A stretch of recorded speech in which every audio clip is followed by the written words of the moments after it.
where we're going to have freshman Alexander Pierce out of Iowa City West taking on Tyler Harper, the junior out of Norwalk, who's coming off a huge upset over the #1 seed in Carter Pearson of Southeast Polk. We are shaking hands and getting ready to go. I'm Dustin Rowan alongside Kyvan Gatson.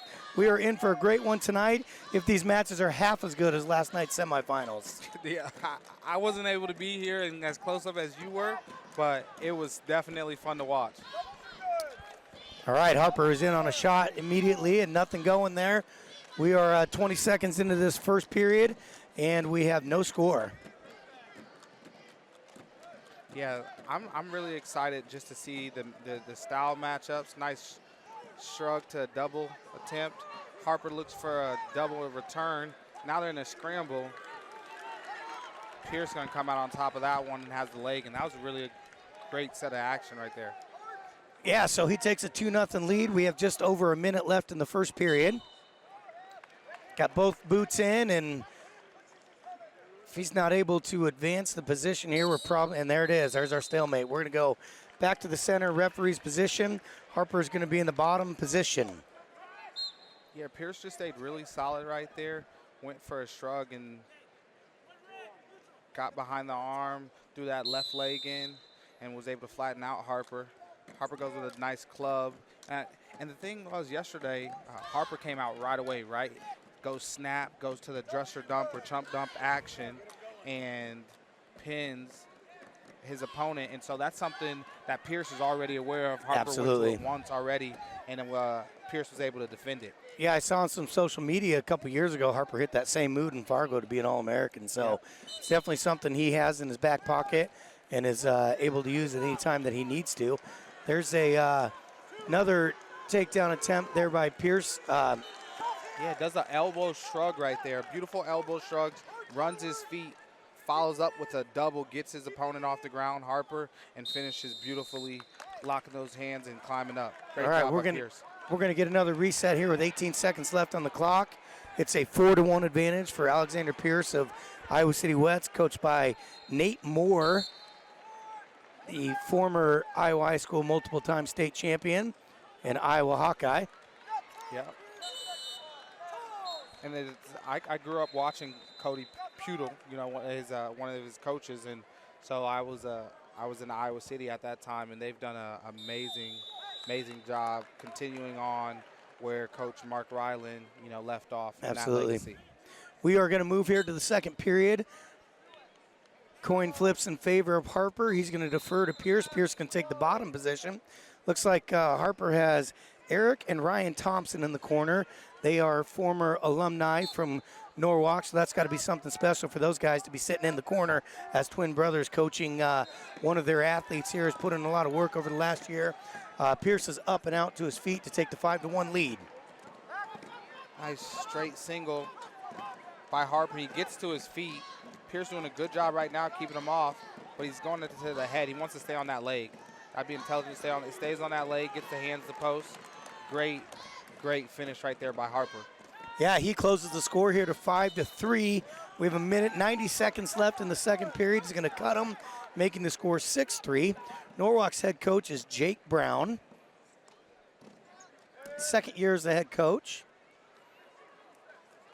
It's always interesting to see when the head coach is not in the corner of the finalist. I mean, that just goes to show the confidence you have in your coaches. As I mentioned, the Thompson brothers, longtime coaches at Norwalk, obviously know what they're doing. But I love to see that, you know, just not about the head coach. It's about the program. It's about the assistant coaches, the wrestlers, just a whole big picture. Obviously, no head coach can do anything on their own. So he has entrusted his two assistants to sit there. And right now, their wrestlers down by 3, but is in this match with 45 seconds to go. So we are excited to see what the second half of this match brings. Absolutely, and trust is everything in any type of relationship. Nice ankle pick right there from Pearson. He tries to get some back points. He wasn't able to, but as the ankle pick followed it up, almost got some back points on that action. Great job by Pierce. Yeah, that was a great response there by Harper to not give up back points there. He still has a tall task ahead of him as he finds himself down by 5 now with under 15 seconds to go in the second period. And we're back out of bounds, going to go to a restart. Yeah, and I would say Pierce is doing a really great job of scoring at the end of periods and finishing the match or the periods with rideouts. You know, he did it in the first period. Right now he has 13 seconds to finish the second period on top. And when you're doing that and not allowing your opponents to get those points back, that's super important. So right here, 7 seconds left. Can Harper hit the Granby roll, tries to get escape, but Pierce does a great job and stays connected to those hips and stays on top. All righty, we're headed to the third frame. 8-3 advantage for Alexander Pierce, the freshman out of Iowa City West. Yes, and Pierce is going to give the start, the escape right away. Shot from Harper in deep again. That's that same shot he scored on earlier. Great defense by Pierce to keep him off. Yeah, Pierce has to find his offense. Now will be a perfect time for that little dump. Obviously, as you mentioned earlier, Pierce is ready for that, so be a little bit extra taller task here. Yep, and then one of the things we haven't even got to talk about yet is the extra support. Oh, nice cross ankle pick right there from Pierce. Picking and choosing his spots, did a beautiful job right there. But the extra support outside of the wrestling room, like you have your head coaches, but what about the club scene in the state of Iowa? Yeah, I mean, I think we talked about this last year. I mean, it's blowing up, obviously. There are some major super clubs across the state. I mean, you've had them for years, you know, that whole godfather there is Pablo Abasa. Yep. And as a result of him and really his former wrestlers have started their own clubs now. Yes. And are very successful, not just in the state of Iowa, but nationally, right, across the country. Absolutely. There's straight head inside single again right there from Harper. He's looking to build up. They're going to go out of bounds. Pierce did a good job being able to defend that. And like you talked about, Pablo Ubasa, Harper is one of those kids that comes from the Pablo Ubasa and has also been attached to Moen. So those coaches have done an amazing job. And then Pierce, who looks for another shrug right there, and he gets a run around, and they're gonna wave it off. They're gonna go out of bounds. That was great mat IQ right there on the out of bounds. Yeah, I think they were going to say there that Harper went out and then came back in, and once he goes out, he can't score the points. So, Looked like good action. Obviously, that's a takedown all day long in college. Oh, there's the big move. Big move out of Harper. Oh, man, Pierce does a great job pulling his hips back up to the mat, squaring back up, and it doesn't even look like, okay, it's going to get the 2 there. We now have a 7-5 score. We are down to 18 seconds left in the match. Looking for that assassin there, doesn't get it. And here it is. He's got the assassin locked up. Just doesn't have the hip power, it looks like, with 7 seconds left remaining in the match. Things hold out. We're going to have a freshman state champion in Alexander Pierce out of Iowa City West. Congratulations to Coach Moore, Coach Pujol, and the rest of that staff. That's, obviously we're on the track here. You know, anytime a freshman wins a state title like that, that's a big deal. That is absolutely awesome. 17 points. Handshake. Definitely feels good about that. 40-plus win season from the young man Pierce from Iowa City West, and he gets himself a state title. It's absolutely awesome.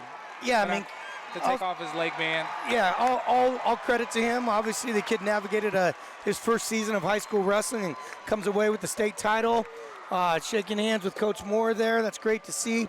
You know, but can't take away from the tournament that Harper just put together. Absolutely. I mean, obviously super disappointed right now, but, you know, years from now he's going to look and say, man, I freaking upset the #1 seed and wrestled in the state finals.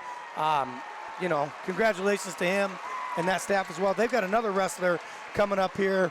Bookends, right? They got Harper at 106 and Maddox Borcherdine Johnson, the 4-time state place winner, looking to win a state title here tonight in his first appearance ever in the state finals.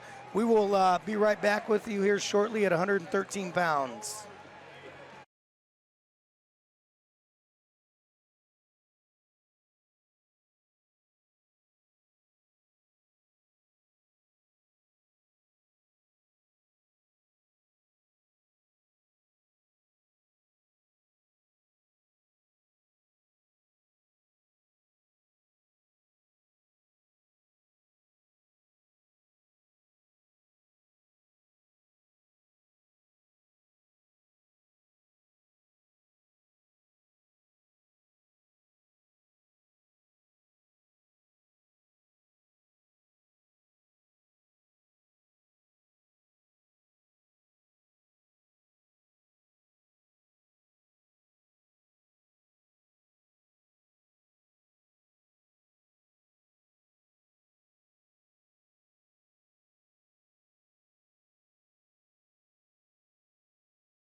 Alrighty, we are back at 113 pounds, where Drew Ayala of Fort Dodge, the junior, is going to take on Jake Knight, another freshman out of Bettendorf. Kind of a fun story here for those of you at home. Jake Knight's dad, Dan Knight, four-time All-American, I believe, at Iowa State. It's his son. His son is on the mat, so that's always interesting. Yeah, Dan was 4 times undefeated state champ. He's definitely skilled now doing coaching, and we love to see that. Yep, we got Dan Knight and assistant coach Jason Evans in the corner. Ayala's in on a single and has it up in the air. Nothing easy at this level. Nothing yet. We're down to the mat. And there's your 2 points for the early 2-0 lead. Yeah, that was great action right there. Knight was showing great defense. Now Ayala's going nasty with the crossface, trying to get it to that lower left shoulder. Ayala's out tonight for some unfinished business, as he was a runner-up in last year's state tournament. Yes, and they've wrestled this year. And so they've had some clashes, and they're trying to see who's going to win this clash and become a state champ tonight. If memory serves me right, I believe Ayala lost to another Bettendorf wrestler in the finals last year, and TJ Kester. So interesting, he's back to finish business against a teammate of Kester's. For sure. And a lot of these young men compete and train, together in the off season and things like that. I believe both of these young men are SIBO Wrestling Academy kids, and so they see each other often in practices and stuff, not just in the season but outside of the season.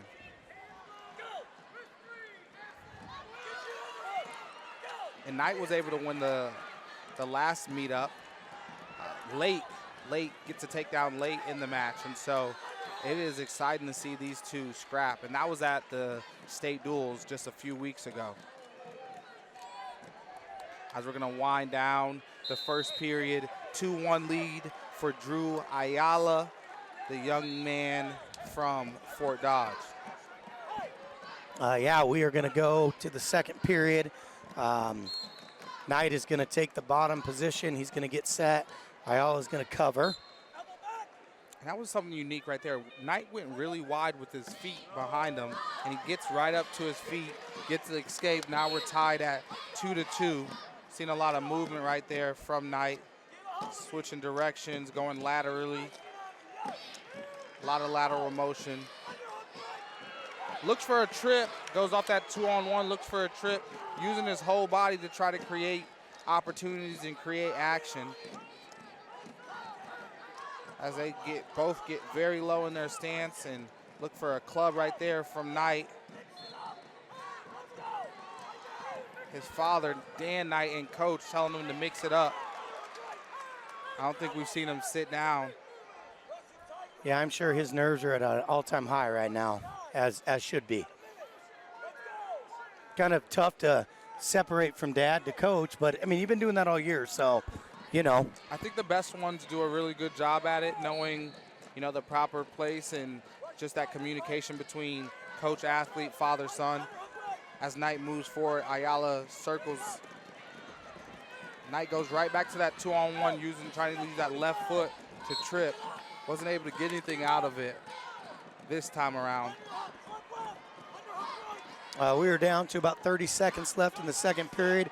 We're all knotted at 2. Both wrestlers kind of on a knee, feeling each other out here. Yeah, Drew dropped back down to that knee. That's something you see from him quite often in the matches that I've been able to watch him. He drops down to that knee, moves forward, climbs, and gets his hands on you. Then he moves forward with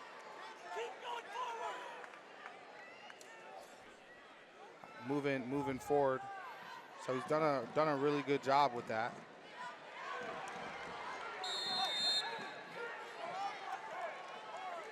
So we're going to end the second period. It is tied up 2-2. Ayala has choice. He's going to choose down. Knight gives him the escape point, and they're on their feet, and they're Looks like a takedown's going to decide this one, Dustin. Yeah, this is where we were all last night. It was just unbelievable. Match after match after match was coming down to a last-second takedown. So, and there's Knight with an attempt. He's got a leg up in the air, and he gets a takedown. A little bit early to end this match, though. Absolutely. But we are, keep scrapping. and then he cuts him. So, just like we said, we're at 4-4. We're going back to the center of the mat.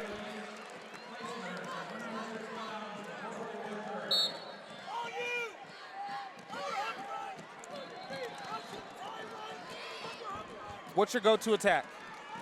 Minute and a half left, state finals. What is your go-to attack? I'm a snap down, go behind. I'm a front headlock guy all day long. Probably learned that from my college coach, Matt Deal, at Central College. But goes off that 2-on-1, gets to the waterfall position. Ayala does. Now he sits to his butt. He's trying to find his way, but he coming out that waterfall. Now he cuts the corner. Got to keep coming the corner there. Nice one, want to elevate. And he elevates, coming up off the mat. We're back down. Defense. He's got. They're scrapping. There's great defense right there from Knight. He goes to lock in between the legs. Ayala trying to pop the head out. Now he rolls through. Knight with that leg pass. We're going to end up in a stalemate here, I think. Maybe not. Both wrestlers still working. Officials letting them work it out here. And he's trying to lean back. Now he cuts back through. Oh my! This is some great wrestling right here. Knight's going to come out of this one. Got to watch the knee right there. But Knight elevating, Ayala able to get back to the base. We have 20 seconds left in the period in the match. And there's 2 for Knight. And that's a 6-4 lead with 15 seconds and counting. Now he sees the time and he tries to cut out. Nothing. Short time left. Ayala's going to have to just try to throw that right leg over. And your state champ is going to be Jake Knight out of Bettendorf, Iowa, coached by Dad and former 4-time state champion Dan Knight. Congratulations to that family. And your heart breaks for Ayala. He's been here 2 years in a row and has come up short. But Knight did an amazing job finishing out that match and going and finding that takedown. Yeah, that was one heck of a scramble, but both wrestlers obviously knew it was at stake there. Knight was able just to hang on and keep scrambling and come out on top. Congratulations to the young freshman out of Bettendorf. That was really, really, really fun to watch. Those young men both got after it. They put it out there, looking to score those points, and Knight will be your winner. 6-4 decision. All righty, we are going to break just here shortly while we get ready for the award stand, but we're going to bring on our first special guest of the evening, 3A Coach of the Year out of Carlisle, Iowa, Jason Miroff. We will be right back here in just a couple minutes to sit down with him.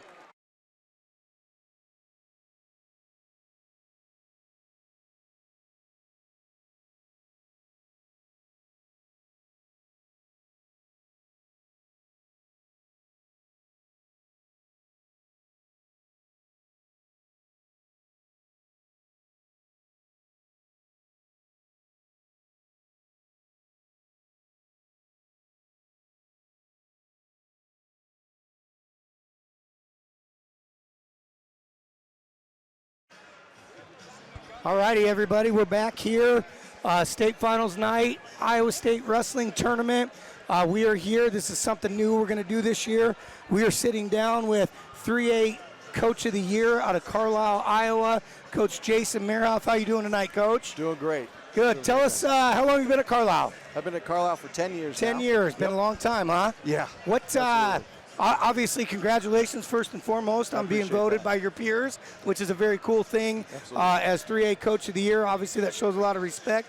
Tell us what about your season, your team. Obviously, you guys are sitting right now in ninth place. Yeah. Unfortunately, nobody wrestling tonight. Right. So hopefully you stay in that top 10. What's it look like there with the teams behind you? You know, as far as our team went this season, the whole season, as far as that goes, it was a team effort. Like, I realize that we don't have a finalist right now, and we missed it by a couple points in the semis, which, you know, unfortunate. It's a tough battle there. But ultimately, what we were doing as a program is trying to get everybody on the team involved, as much as possible. So we brought the most state qualifiers that Carl's. Yeah, 10, right? Got 10 in.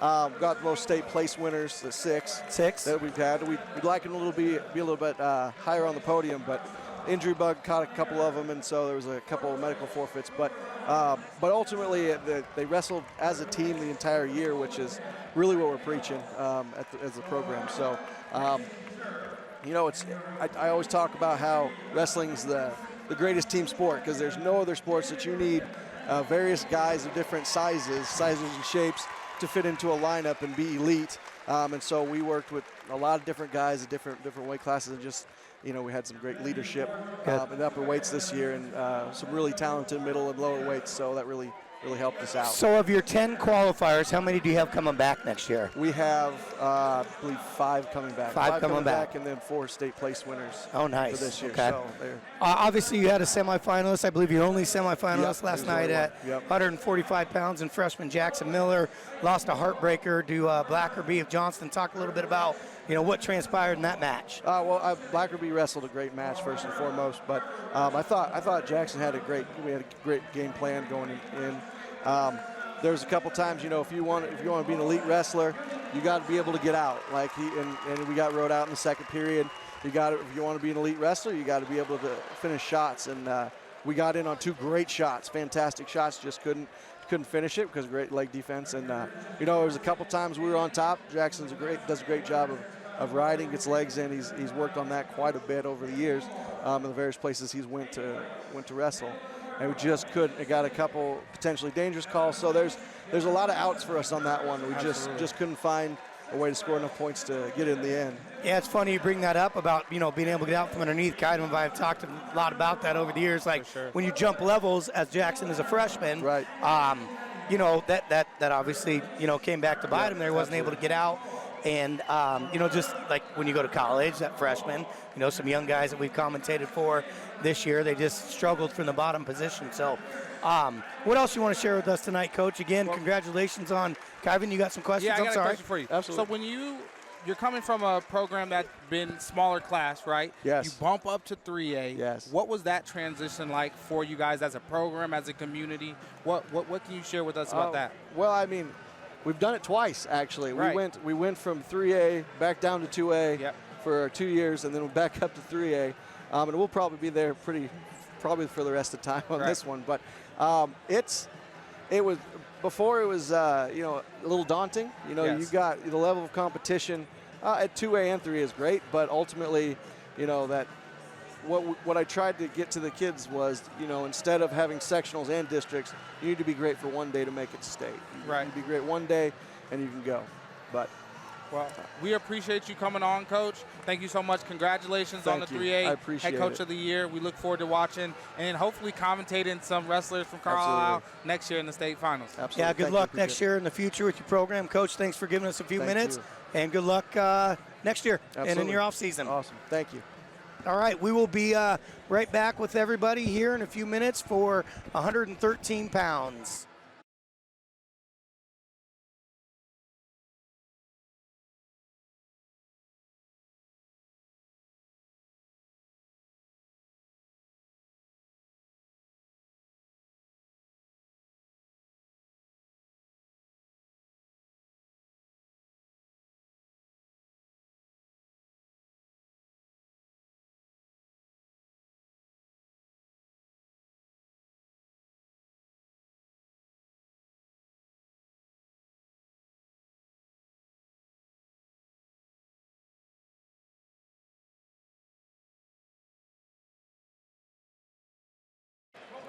All righty, we are back here for 120 pounds where we have returning state champion junior out of Waukee Northwest, Koufax Christensen, comes into the match with a 40-1 record. He will be facing Bowen Downey, the senior out of Indianola, comes into the match with a 42-1 record. Bowen is a 2-time third-place finisher. As I mentioned, Christensen was a state champion last year, runner-up 2 years ago. We are off to the races. And Christensen comes right out, pushes forward, goes for a duck action, keeps that underhook on the right side deep and goes out of bounds with it. But he's pushing for the action. Beautiful shot right there by Downey.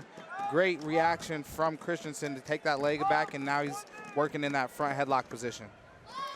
Yeah, we have 90 seconds left in our first period here. Christensen trying to come around the corner on that front headlock, but Bone's doing a great job of controlling that deep elbow of Christensen's.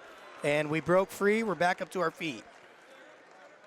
Yeah, and I mean, watching the scraps last night in the semifinals was really, really fun. You just get to see what some of these young people are capable of in these situations. You know, sometimes you forget that they're young kids, you know, like they're 14, 15, 16, 17-year-olds just trying to accomplish some dreams and extend their careers often. Nice shot, head inside single right there from Downey. Christian giving great hips and is able to defend. Downey's gonna have to be careful right here over on the edge. Gonna want a knee slide and readjust that grip and pull that in if you can, but they're gonna go out of bounds. All right, we are going to start back with 41 seconds left in the first period. Neutral position. And official Brad Eckerman blows the whistle, and we're ready to go. Another shot from Christensen right off the whistle, and he gets right back to that right-handed underhook. Doing a great job he is, pushing the pace. Now he looks for a sweep on the same side of that right side underhook, but he wasn't able to capitalize. Now Downey in on the shot. Great hips right there from both of these young men. Great defense. They're doing a great job. Heavy on the front headlock defense, short time. Gonna have to be careful right here. Don't want to give up those short time points. Great work from both of these young athletes. I know it's a 0-0 score, but we are not missing out on any of the action as they look to try to move forward. Downey gets the option, defers. Christensen gonna go neutral. All right. I don't often see that, so that just shows what type of wrestler Downey is from the top position. Well, we do remember last year, Downey's brother won a state title by beating Robert Avila of Iowa City West by turning him at the end of the match. So it must run in the family. Absolutely. Those are doing a good job. Front headlock position continues to pop up. So kids, if you're at home watching, make sure your front headlock offense and your front headlock defense is excellent if you want to win. Another shot from space right there from Christensen. Yep, nothing going there as Downey kind of, uh-oh. Looks for a whip over action. Now he's running the corner really well. Downey able to fend it off, continuing to clamp down on that left side elbow.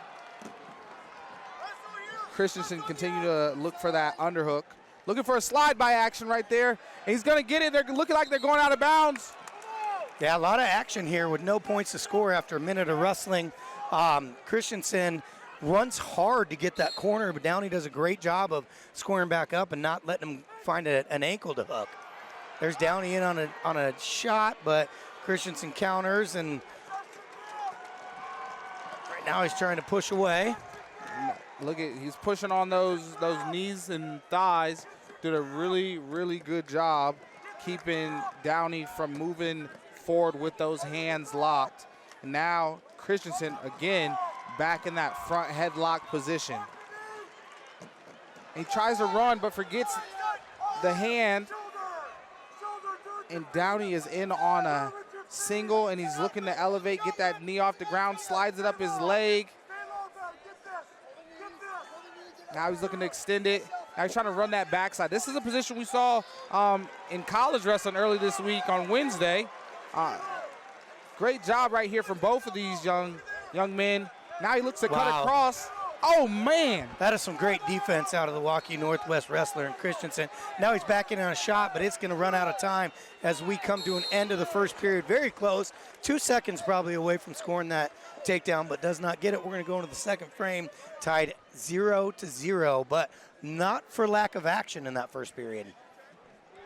So we're going to go injury time right here. Downey must have got dinged up on that, in that situation right there.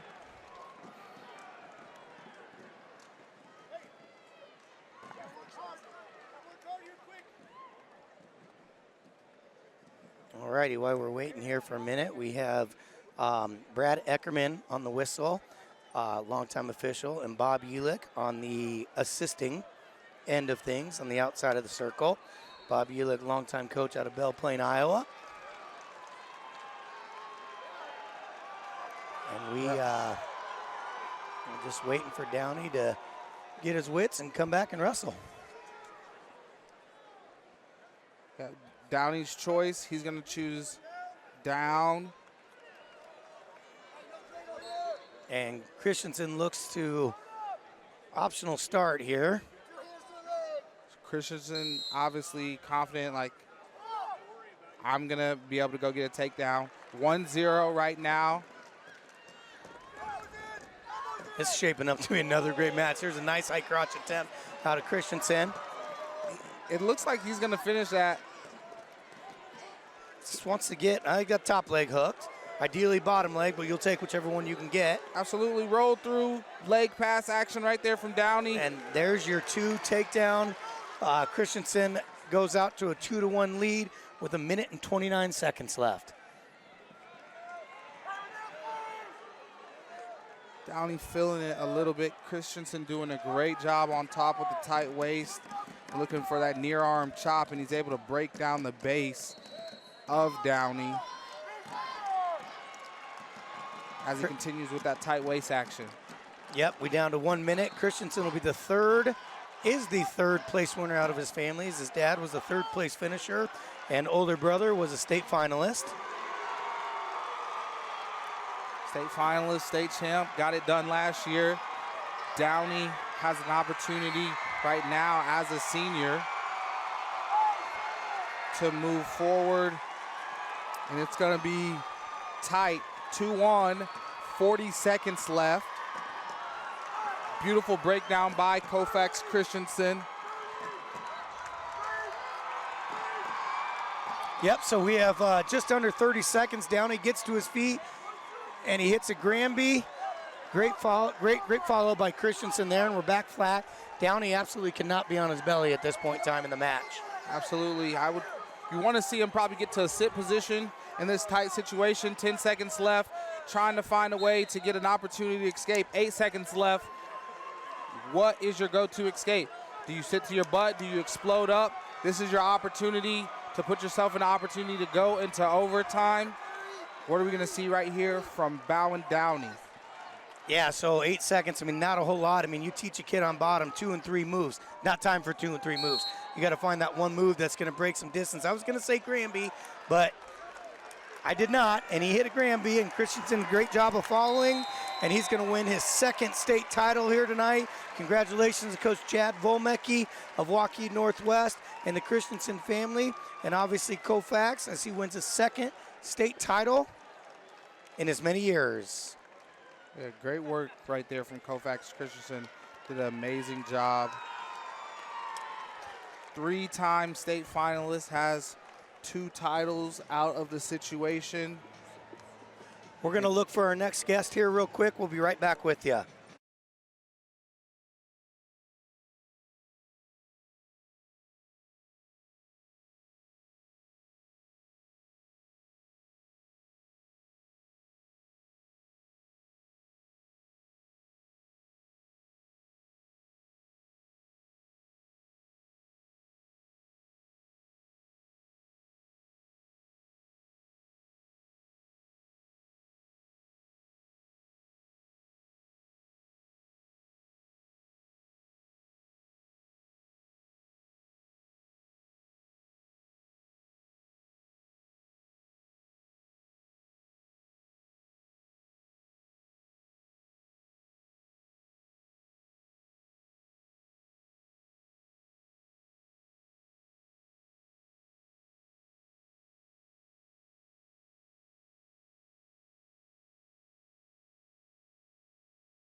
All righty, we are back here, everybody. We have special guest, All-Pro offensive lineman from the Tampa Bay Buccaneers, Tristan Wirfs. Welcome tonight. Thanks for coming and sitting down with us. Yeah, absolutely. How we doing? Good, we're great. Kyvan Gatson, Dustin Rowland. Tell us what it's like being back here. Man, it's something. I ain't been back since my senior year when I won it. I haven't been back since. So I remember standing in the tunnel and everything. Or actually, I was standing in that tunnel over there. So You know it by heart. Yeah, yeah. It's pretty special. You know, it's an insane atmosphere. You know, there's nothing like it. So it's exciting. Yeah. So Tristan here was a state champion out of Mount Vernon. What year was that? 2017. 2017. So again, very excited to have you here. You had some barn burners, Tristan. You know, like you wrestled Aaron Costello. You wrestled a few different guys that went on to compete Division I. What were those battles like, and what did they do for you in terms? I know everyone probably talks about how wrestling kind of maybe molded or was a foundation for you, but we'd love to hear you speak on that. Yeah, so I've wrestled Costello since we were in 4th grade, I think. So, you know, we battled each other growing up, but I lost to him twice my senior year. You know, I got to wrestle and compete against Tyler Linderbaum every sport, my whole career. You know, then we were teammates at Iowa. Just a ton of guys, you know. So it was awesome. I loved Jared Brinkman from Regina, Hammer. There was a tournament with 3 of us that my senior year, me, Costello, and Brinkman at the same tournament. So it was incredible. You know, I love getting to compete against those guys. You know, from when we were kids to graduating, and you know, now we're all here doing our thing. That's awesome. So with that, what would you say wrestling taught you, and how do you use that in, you know, like obviously you're a Super Bowl champion, right? Oh my gosh, and so like, how has that translated, that wrestling like skill set or maybe mindset translated for you? That's it. I mean, I try and tell as many people as I can, like, there's no better sport than wrestling that helps you with football, that helps you with anything really, like helps you with life. I mean, the discipline, the hard work, you know, it's insane. And as an offensive lineman, you know, I feel like for both sides of the ball, O-line, D-line, you know, you can't ask for anything better. You know, that body control, the hand control, the awareness, you know, it's incredible.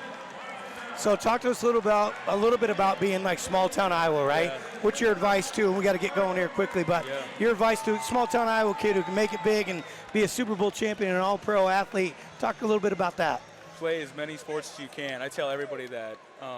I did everything growing up: football, baseball, wrestling, track. I did everything. Well, we appreciate it, Tristan, man. Congratulations on your amazing career thus far.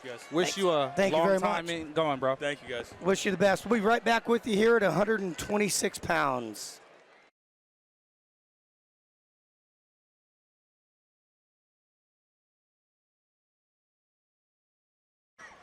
All righty, we are back at 126 pound where Iowa City High's Cale Seaton, the 11th grader, is taking on sophomore Jabari Hinson out of Ames. Hinson comes into this match with a 45-3 record, and Seaton comes in with a 36-4 record. And they've met up this year. They wrestled at the Ames Mendenhall tournament earlier this season. Seaton able to come out the victor in that match, 4-3. So they have some history, and this one is going to decide. Yeah, this can be an exciting match. This is one of both of these teams have multiple wrestlers going at it tonight. This is the first one for both of them. You know, Seaton, I believe, has been a little bit banged up. He's got 2 heavily bandaged up legs. I assume only one is injured, though. Yeah, I would do that if I was like banged up in a major way. I would definitely make sure no one definitely knew which one it was. Great leg pass right there from Seaton. He's looking for a cradle. Hinson gonna turn down, give up the takedown, and look to work from there. Yeah, that was a great job. Looked like Hinson was very close to scoring a takedown there. Seaton said nope. And there's the reversal. I think that knee popped maybe. But great job right there from Hinson. He swims out of that action and is going to get the reversal right there to make that a tied match, 2-2, 36 seconds left. Yeah, that was a very worried look out of Seaton as they kind of landed funny on that right knee there. Kind of looked over to his coach, and but obviously we're in the state finals here. This kid has obviously showed heart, determination. very gritty, and he's ready to go back and see what happens here. He gets out and gets a 3-2 lead here with 15 seconds left in the first period. Yep, and then he did a great job on that defense earlier in the match. Like head inside single from Henson. He goes, attacks that left leg of Henson right away. Another shot from Henson from space, and we're going to end the period 3-2. Yeah, it looks like Seton just had a little conversation with his coach. I'll leave that to them, but he's hurting out there. And, you know, at this point of the season, a lot of young men have battled, been through, you know, the grinder per se, and are dealing with something. So it's a lot going on, but we're going to see Seton continue to battle through it as Henson gets to his feet and gets that escape point to tie it up 3-3. Yep, so we're knotted, and we're going to go back to our feet. It's been kind of the theme of the night, but that's what else do we expect in the state finals at the Iowa High School State Wrestling Championships? Yep, and Seton continues to stalk, moving forward, hands to the mat as they're looking for this positioning. Seton able to get to that left-handed underhook on Henson and force him towards the edge. Henson continues to circle. Seton doing a good job driving forward for sure in this situation.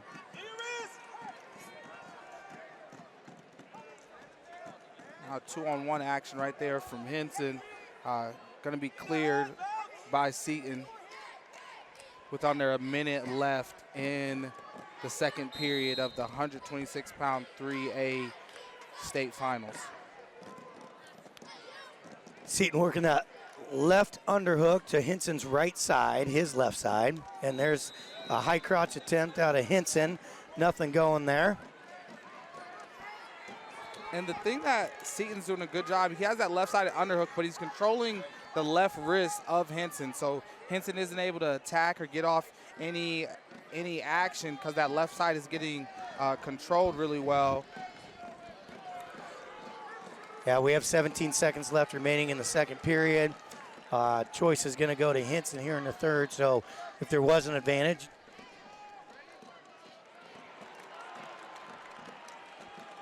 Yeah, so looks like we're going to close out this period 3-3 tied. Seton's going to have choice, and he's going to choose down. We'll see what happens right here. If Henson's going to ride, put that energy on the ride.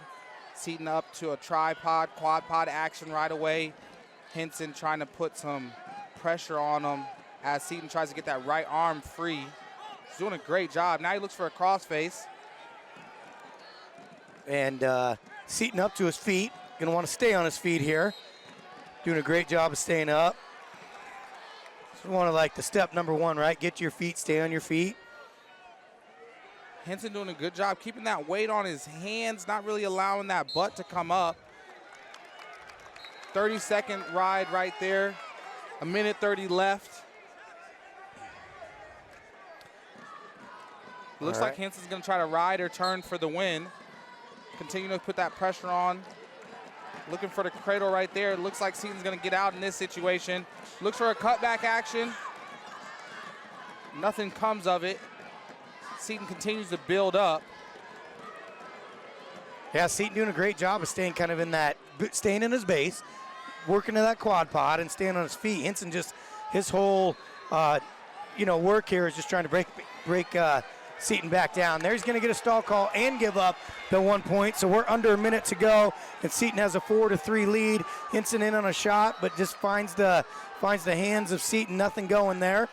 Trying to clear the position. Seton doing a good job. Henson's going to really have to mix it up to find that opening. Just trying to clear that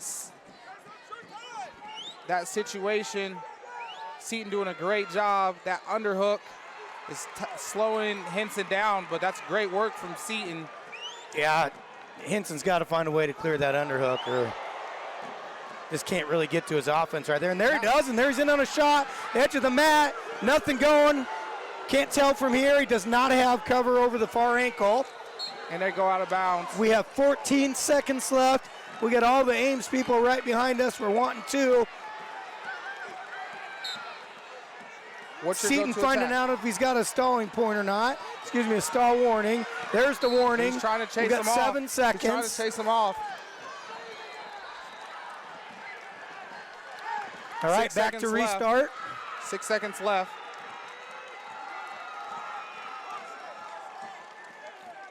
What's your go-to attack? Probably you want to fake and then jump over. Nothing there. He's not able to get to it. He's just pushing forward. Looks for the headlock. And Kel Seton, I think there's more to that story than we probably know. So kudos to that kid, his family. Coach Connell out of City High has his first state champion tonight. Looking for a couple others. Just doing a great job over there, and congratulations to Kel Seton. We are going to bring on another guest here shortly. We'll be right back with you.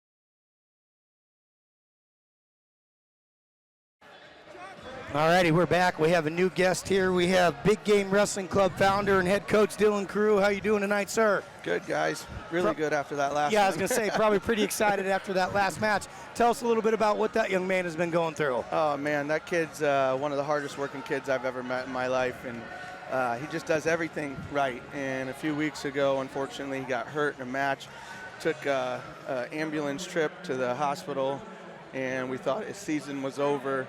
And 20-some days of rehab to get here tonight to win a state title on one leg, in a bad one leg.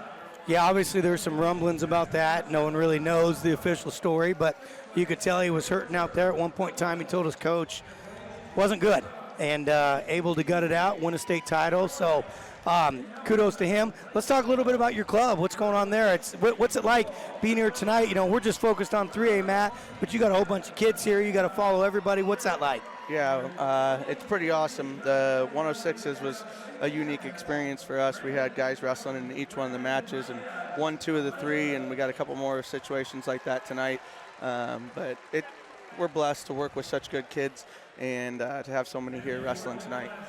So, Dylan, you know, we were club teammates growing up under Pablo Ubasa, you know, in the Hawkeye Kids Wrestling Club. Don't tell anybody. No, I was the Hawkeye Kid Wrestling Club member.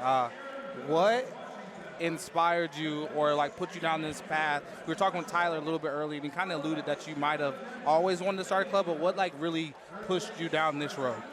You know, for me, man, I've always looked up to Pablo, my dad, and Mark Ryland. You know, those were guys that, for me, kind of inspired me to want to coach. I always wanted to coach when I was a kid, but then I think getting hurt in college and things not really working out maybe drove me back to the sport to maybe help someone else where I couldn't get some of the things that I wanted to do done. And that's what got me started, and now, you know, it's a whole nother path. It's a whole nother path. So you have like, how many locations do you have with Big Game Wrestling Club? So we have a Bettendorf location, we have Iowa City, and then we have Montana. And then Allie Reagan runs a girls program over here in the Des Moines area as well. Okay, who's running your Montana program? Jarrett Dagan and Alan Freed. Okay, awesome, awesome. When you think about club wrestling, and what do you see like? What do you see as your role? Obviously, these young men and women have their high school coaches. What do you see as your role as a club coach? You know, we're just basically here to help them, and you know, we're around them a lot of the part of the year, so we're grateful that we get to spend so much time with them. And the main thing is just to help them all the time, right? You got kids that are not the best kids in the country, and you got some of the kids that are, and so just trying to make sure that you give them everything you can all the time. Absolutely. Well, Dylan, we appreciate you coming by and chopping it up with us, man.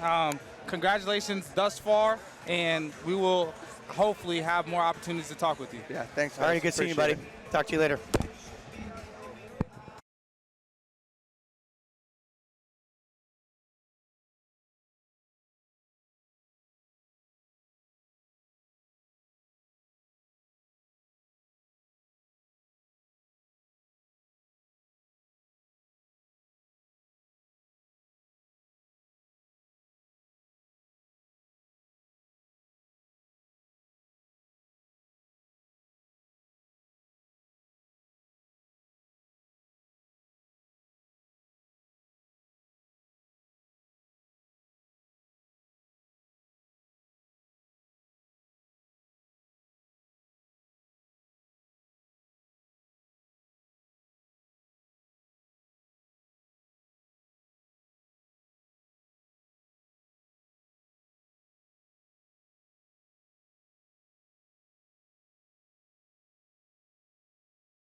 Alrighty, we are here at 132 pounds, where Carter Freeman of Waukee Northwest is going to take on Bryce Park out of Linn-Mar.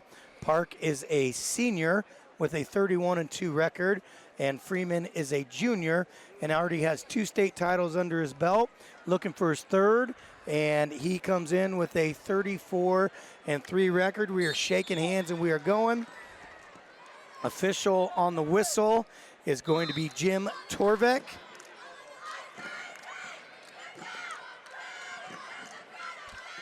Nice underhook right there from Park. Firing off, hasn't been able to get to anything thus far. Adam Hargrave is going to be on the outside circle officiating here for us. We are very early into this match with no score. Both wrestlers feeling each other out. Park, one of 4 Linn-Mar finalists tonight. They had a heck of a tournament. A single attempt right there from Freeman. You see Park did right there with that right foot. He braces up in post to keep some separation between him and Freeman. Freeman goes body lock though.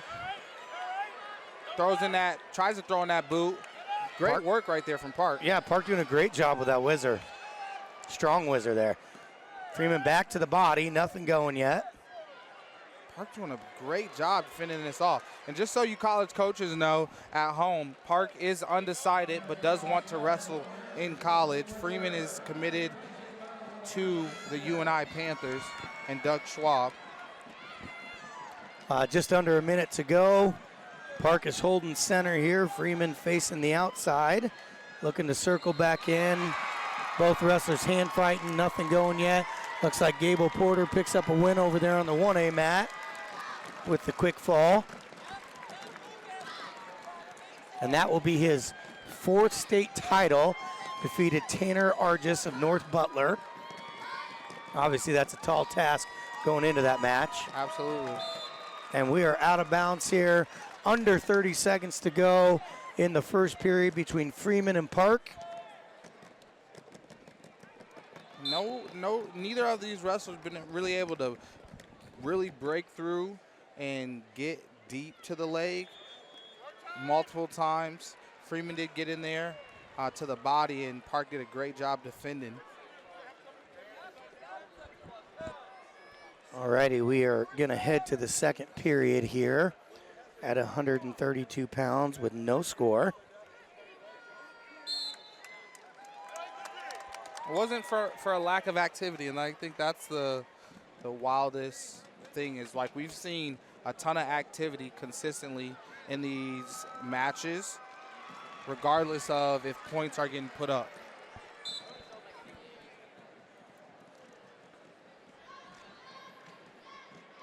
Underhook action again from Park. Still hasn't been able to crack through the defense of Freeman. And Freeman, I mean, he has a long stature. He's very big. Yeah, he has a long stature. I'm interested to see, looking for that pinch headlock action. Nothing to come of it. Gotta be careful right there with Freeman. It looked like the singlet moved a little bit. Gets back to that ear-on-ear collar tie, and they're gonna shoot out of bounds and go. And Park's looking for a re-attack right there. But yeah, Freeman's almost half a head taller than Park. I mean, I'm interested to see how these young men like grow and develop. You know, like what weight will Freeman be at when he's a junior in college? You know? Yeah, he's obviously got the frame to get up there to the upper middle weights, I guess, if you would. Absolutely. Nice single right here from him. He's going to have to elevate and get tall right here. Park doing a good job keeping it in advance. He looks to sit it back, and Freeman gets the takedown. And that's a 2-0 lead for Freeman with under a minute to go in the second period, halfway through this match. He's going to cut him, and we're going to go to a 2-1 score. Park now getting to that underhook with his left hand, looking to move forward. All right, we're going to bring him back to the center. Freeman been wrestling since 5 years old. Braden Park been wrestling since 4. Got a little blood right here on the nose. Gonna have to clean that up. Yep, looks like we've got over in the Waukee Northwest corner Brett Yankovic, and first name is leaving me, but Larson. You know Larson. Kyle Larson, my teammate. Yep, yeah. I was thinking it can't be the same as the race car driver. Kyle was a teammate at Iowa State University, 125-pounder NCAA qualifier. Brett, I believe, wrestled at Wartburg. And the crazy thing, like, now is, like, it's like a totally different shift of the guard. So all the kids that you, like, grew up with competing against, like, I don't know how many times I wrestled Brett when we were, like, 85 pounds, if anybody can believe that. No longer that. Yeah, well, I got a news flash for you. We ain't getting any younger. Absolutely, and we're going to drop down to the knee, both these student athletes.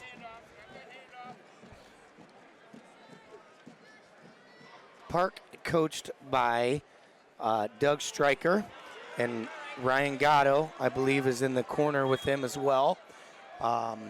Their wrestler is now down 4-1 after the takedown. Nice blast double, short time takedowns. Huge in high school state finals, and it's going to be expressly nice Granby right there action, but he's not going to get the escape. But going to be extremely huge when you're transitioning from high school to college. Yeah, that's a couple Granbys, a few Granbys we've seen her tonight. I've been impressed with these wrestlers' ability to follow the Granby. Yeah, they've done a really good job. I was never really a big follower on the Granbys. You know, I kind of let it go and like catch up with it. What about yourself? Same, yeah. I pulled my arm out, taught that by Hawkeye All-American, my high school coach, Mike McGivern, early in my career when I was having trouble with some of those in certain positions. Yeah, that's what I did. Pull my arm out, let them do their thing, and recover. Yeah, so these young men getting after it. Park gonna have to find a way to either get to the leg, get to the body, or run the corner to get a takedown in.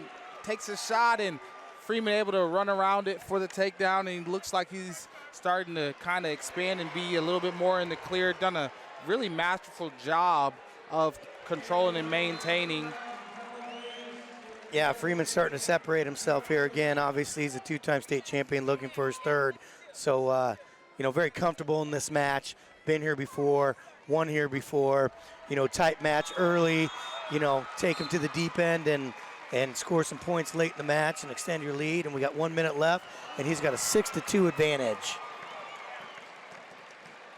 you know, when you think about just like the development of these young men, you know, like tonight dreams get denied, some dreams get, you know, realized, but some get deferred, you know, until the next year. But there's a multitude of an array of emotions that happen for these 14, 15, 16, 17-year-olds, sometimes 18, when, you know, competing at the state tournament. And so kudos to their support system, whether that's coaches, parents, training partners. It takes a lot of people to support these student athletes. Yeah, I believe Freeman is a Seabolt kid. I'm unsure about Park. Park is as well. Okay. That's interesting. We just had Dylan Carew on there. We're trying to see if we can't get TJ Seabolt down here. Interesting to hear from those guys what it's like for them to have two wrestlers from their club competing for a state title. Obviously, it's a great thing, but difficult thing at the same time. Yep, and Carter Freeman able to come away, get his third state title. Only 4 losses on his career. Really amazing to see the growth and development of him. And he wins 6-3. Congratulations to Carter Freeman. All right, we'll be right back here with another guest.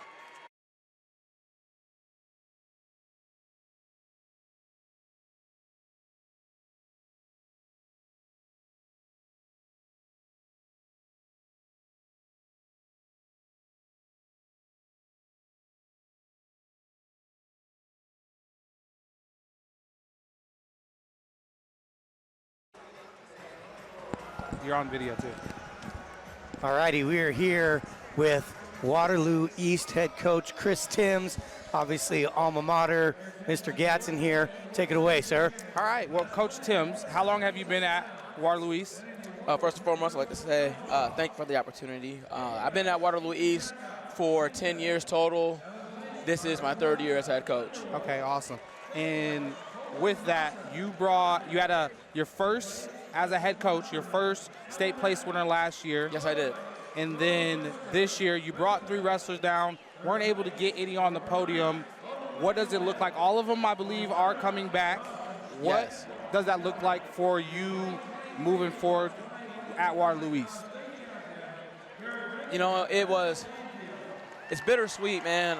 Obviously, the goal, we got guys to punch the ticket to get here, and then just came up a little short, but they're young.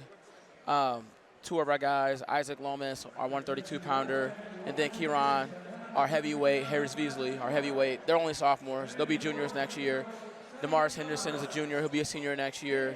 He's qualified twice. Right. And it just lights a fire under them. They get to see the experience, be in the environment, and they're excited. We're excited about where the program is moving. We just feel extremely grateful to have the young guys that we have who really just want to learn and get better. With that, you know, I've seen you, you know, do some things on the coaching circuit. You've done Team Iowa, you referee, you coach at Fargo. What has that experience been like for you, and what has it meant for you in your like growth and development as a coach for these, you know, young men and women? It's truly a blessing. Being a part of Iowa USA, reffing, spending a lot of time just with the sport, just being a lifelong learner, I get an opportunity to pick the brains of the best coaches in the state. You know, all the guys that are where I want to be in the future, I get to rub elbows and ask questions. And if I'm not asking questions, I can literally sit and observe what are they doing to help take kids to the next level. How do they build relationships with kids? How do they help motivate kids who sometimes don't believe in themselves?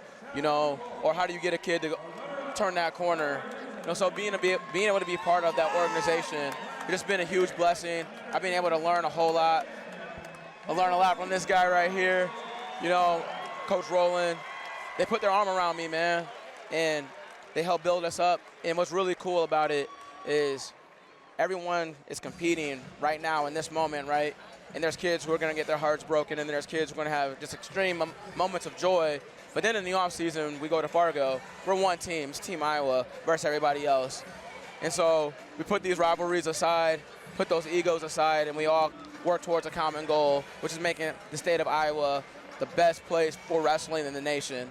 And I think as a state, that makes everyone better. That helps elevate everybody's level. So I'm just truly blessed just to be a part of it. Absolutely. Not surprised you came in with some great words here tonight, Coach. Thanks for joining us. Good luck in your off season. Hope you get a number of kids that follow your example, the work you put in year round, things you do for your program. Very, very well respected around the state. Thank you for your time. Thank you, guys. I appreciate it. Appreciate you, Coach.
All righty, we are headed to 138 pounds where number 1 seed Ryder Block out of Waverly Shell Rock is going to take on the pinning machine, number 2 seed Kane Nactaborn out of Linmar, the second of 4 Linmar finalists tonight.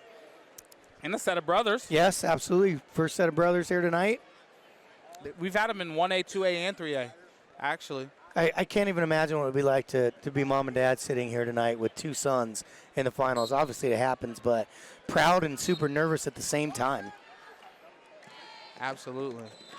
Nactaborn, the junior, and Block, the senior, headed to the University of Iowa. Nactaborn's older brother, who will wrestle later tonight, is headed to Iowa State. Nice to live in a state with some top programs and seeing these kids stay home. Yes.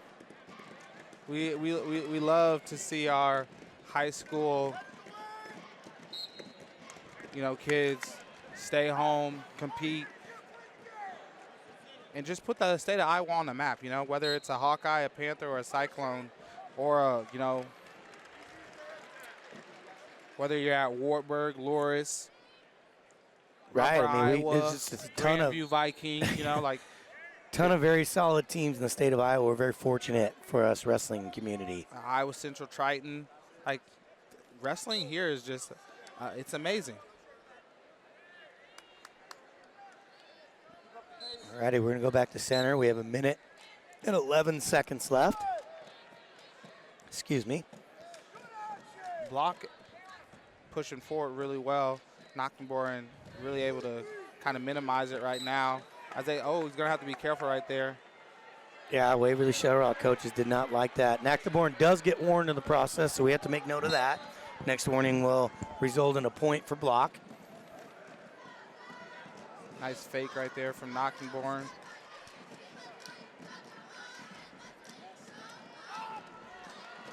Block in on a shot there, has it lifted up in the air, looking to dump. Nothing going there. Nactaborn doing a good job of balancing on his feet. Block gets a kick out and take down there at the edge of the mat. And we have under 30 seconds to go.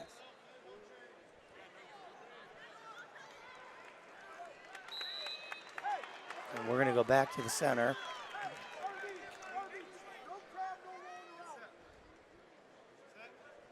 Nice takedown right there from Block. Looking for that hook right there on the bottom is Kane. Gonna have to build up to his feet. Short time. Again, we talked about this a little bit, just those like short time ride outs, how important they are, what that looks like. Just really just kind of sets the tone kind of for the match. Great job continuing from Block, looking for a Granby right there. He rolls, keeps those hips attached.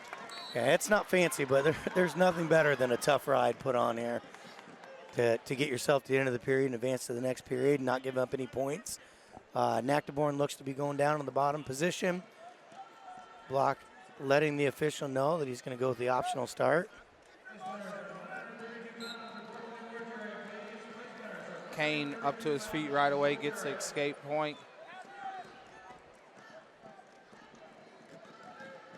Block really picking and choosing his spots. You know, he does have a beautiful block, blast double. Kane looking for a overhook shuck right there. Block goes right there, and now he's looking for a snake cow catcher action. Kane gets to the body lock, and now he's looking for an inside trip. They go out of bounds. That was some good wrestling there. Kane not afraid to go upper body and let it fly here. That's great. Absolutely, you love to see it. Ryder Block will be looking for his 3rd state title. He was first, second, and first. I believe his only loss was to Iowa Hawkeye Drake Ayala. And they're getting physical out here. Nice blast double right here from Block. Nactaborn does a great job of bringing him back up high, getting some underhooks here. Now he's going to drive him off. And a little pushing and shoving at the edge of the mat. Coach Stryker telling Kane to be disciplined and not reach here. Looking for that overtie like shuck action right here is Nactaborn. Ryder doing a great job of just bowling forward here in this match. And you know, the honestly, the wild thing about Block, you know, you talked about that one loss, you know, it came at state. And that's just in his whole career, you know? Right, and he actually owned the win over Drake as well earlier in the season. He did. Drake moved up. Yeah. They battled. Block got the win. Then Drake decided he was going to go back up and look to avenge that loss, and he did. Yeah, that was a great treat for the fans that year. I think Block is just, Kane's not really stalling. Block is just doing really strong and powerful moving forward. Yeah, doing a really good job of really controlling like that space and mat. Nactaborn's going to have to find an opportunity to either get to that legs or get to his control ties, which he loves the underhooks and things like that, but he just hasn't been able to find his way there yet. Nice clubs from Block right there as he moves forward. Now he's continuing to move forward and has Nactaborn on the edge of the match. He snaps, again, gets to that underhook, and now they're on the edge. Nactaborn's going to have to circle hard right here. Yeah, he's got to be careful. There he goes, and he's doing what he needs to do here. Nice straight double right here. They're going to go out of bounds, it looks like. That was interesting leverage there. His butt never even hit the ground. Yeah. I think he's – oh. That was an interesting call. Nonetheless, 2 points for Ryder Block. Coach Stryker questioning that. From our angle, Nactaborn's butt was not on the mat. But never hit. Until after time went out. Yeah. So officials continue to confer.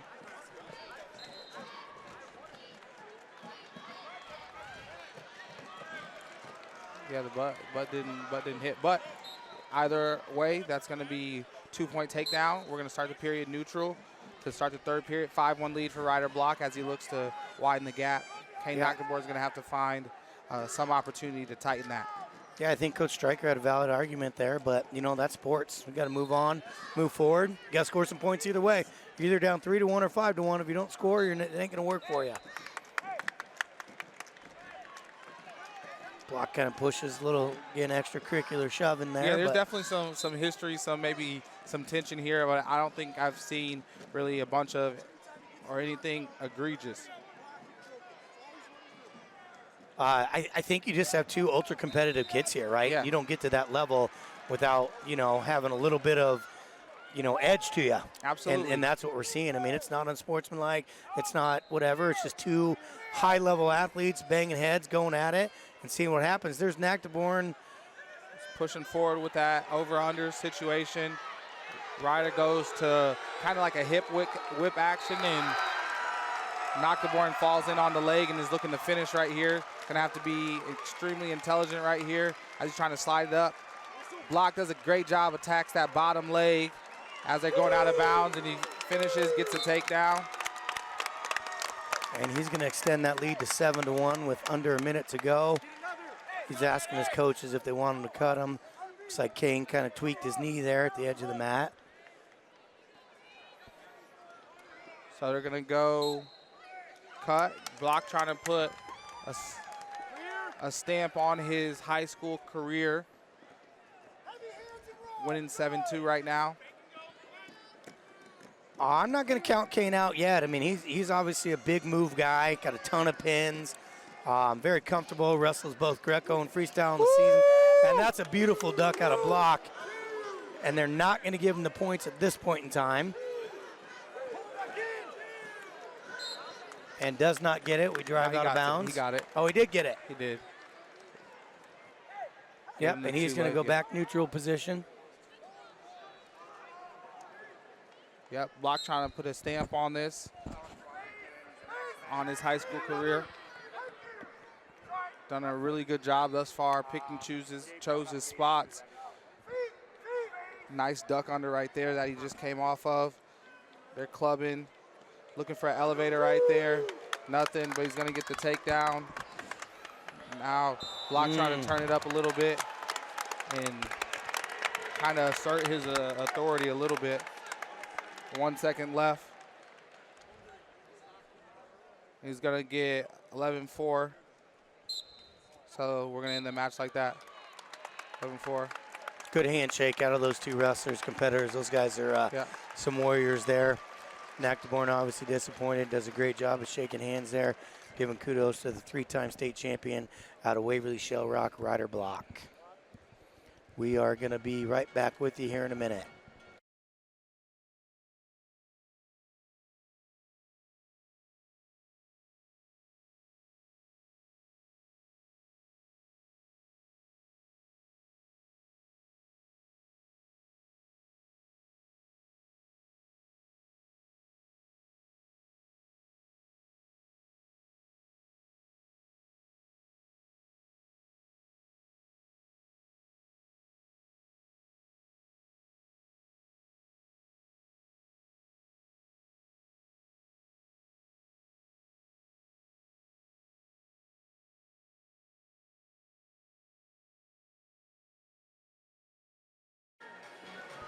All righty, everybody. We are here with Ames High coach Andy Feck. A couple finalists tonight, coach. Talk a little bit about that. You had one guy already go tonight. Yeah. Jabari lost a close one there in the finals. Didn't go our way. I thought we were going to get that takedown early in the match and kind of turned into a scramble and ended up losing the takedown, and I think that's what cost the match. Hats off to City High. He wrestled good. Jabari wrestled a tough match. It didn't go the way we wanted, but the good thing is Jabari's got 2 more years, so he's got a little fuel for the fire to come back. Hungry for more. Like you talk about, you have two kids in the state finals. You had 3 in the semis last night. What does that mean for the program moving forward? It means a ton for the program, honestly, Kyvan. We've had a great season this year. Coming off a rough year last year. I think last year, I want to say we're 2-12 in duels and went 0-2, 1 kid in the state meet, and turn around and go 14-4 this year with our boys and get 4 kids down here, 3 in the semis, 2 in the finals, and hopefully a champ here later on tonight. It's been a great year. It's been a great turnaround, and I can't say enough about our kids, our coaches. Our girls program is rocking too right now. They were able to get in the top 10 in the girls state tournament, and everybody's really clicking. And it's a young group, so I think the future's bright moving forward. Absolutely, yeah. That's really amazing. What do you need to see from your wrestler at 195 pounds, Denari Mickle? Just energy-wise, probably like to give himself an opportunity to win. You know, like this is a battle of freshmen at 195 pounds. How crazy is that? It's you know, amazing. two ninth-grade 15-year-old kids in the 195-pound finals, where it's normally seniors and occasional juniors in there. But Denari just needs to stick to his game plan, keep doing what he's been doing. You know, he's wrestled great at districts. He's looked really good the first 3 matches here at the state tournament. He's just got to stick to his plan and do his thing, and I think he can come out on top. Yeah, he had a great win the other night in the semis. You know, and just he very much looked composed, poised, and ready to go. Last question I got for you. You have a new high school with a new room. What's that awesome. like? And like being in that new room and everything like that. It's phenomenal. It's kind of crazy because we had a great our wrestling room in our old high school was only 20 years old, and it's kind of sad watching them tear it down right now because most high schools I think would kill for our old room. But it's an amazing facility. The new high school is great. I've been in a lot of wrestling rooms in the state, and I think we got the best wrestling room in the state of Iowa right now. Absolutely. Well, we're not going to hold you. Go get your next wrestler ready, and we'll see you back, Coach. Sounds great. Thanks for having me, guys. Thank you. Good luck tonight, Coach. Thanks. Thank you.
Oh, snap.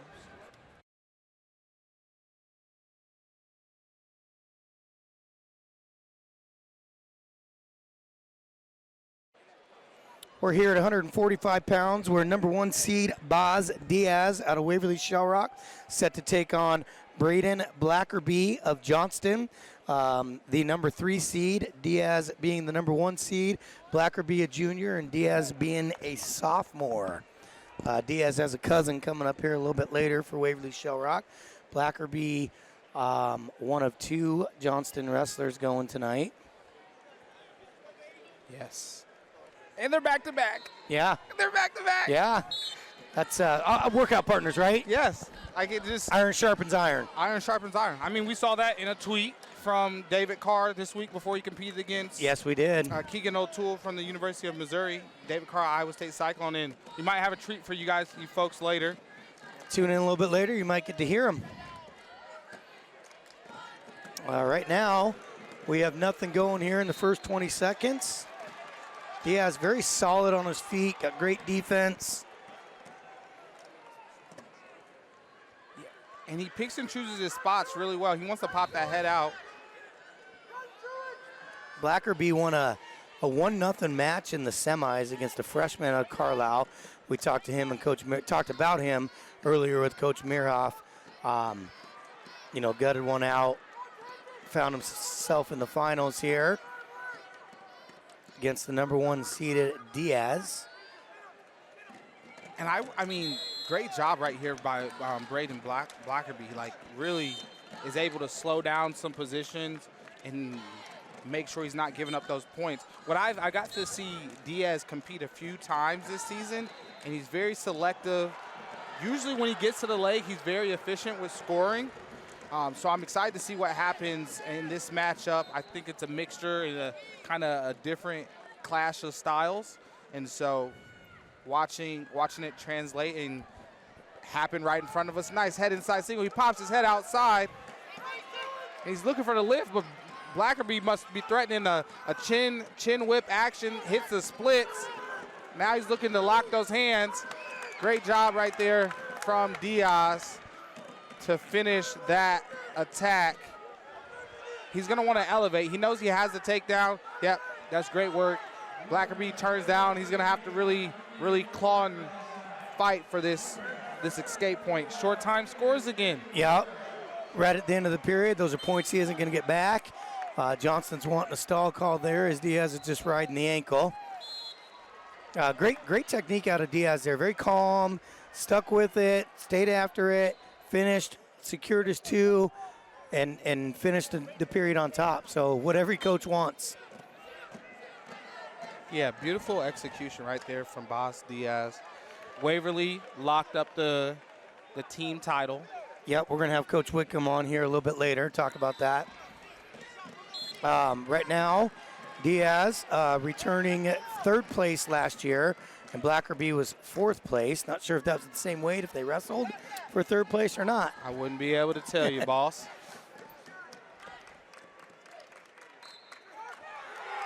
Diaz getting to that underhook with his left hand.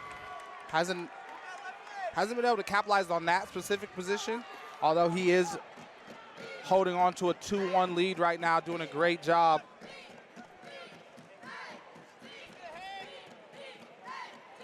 Blackerby likes that 2-on-1 kind of pass action on the left side of Diaz. Now he's picking up his feet with the fakes, and you like to see that.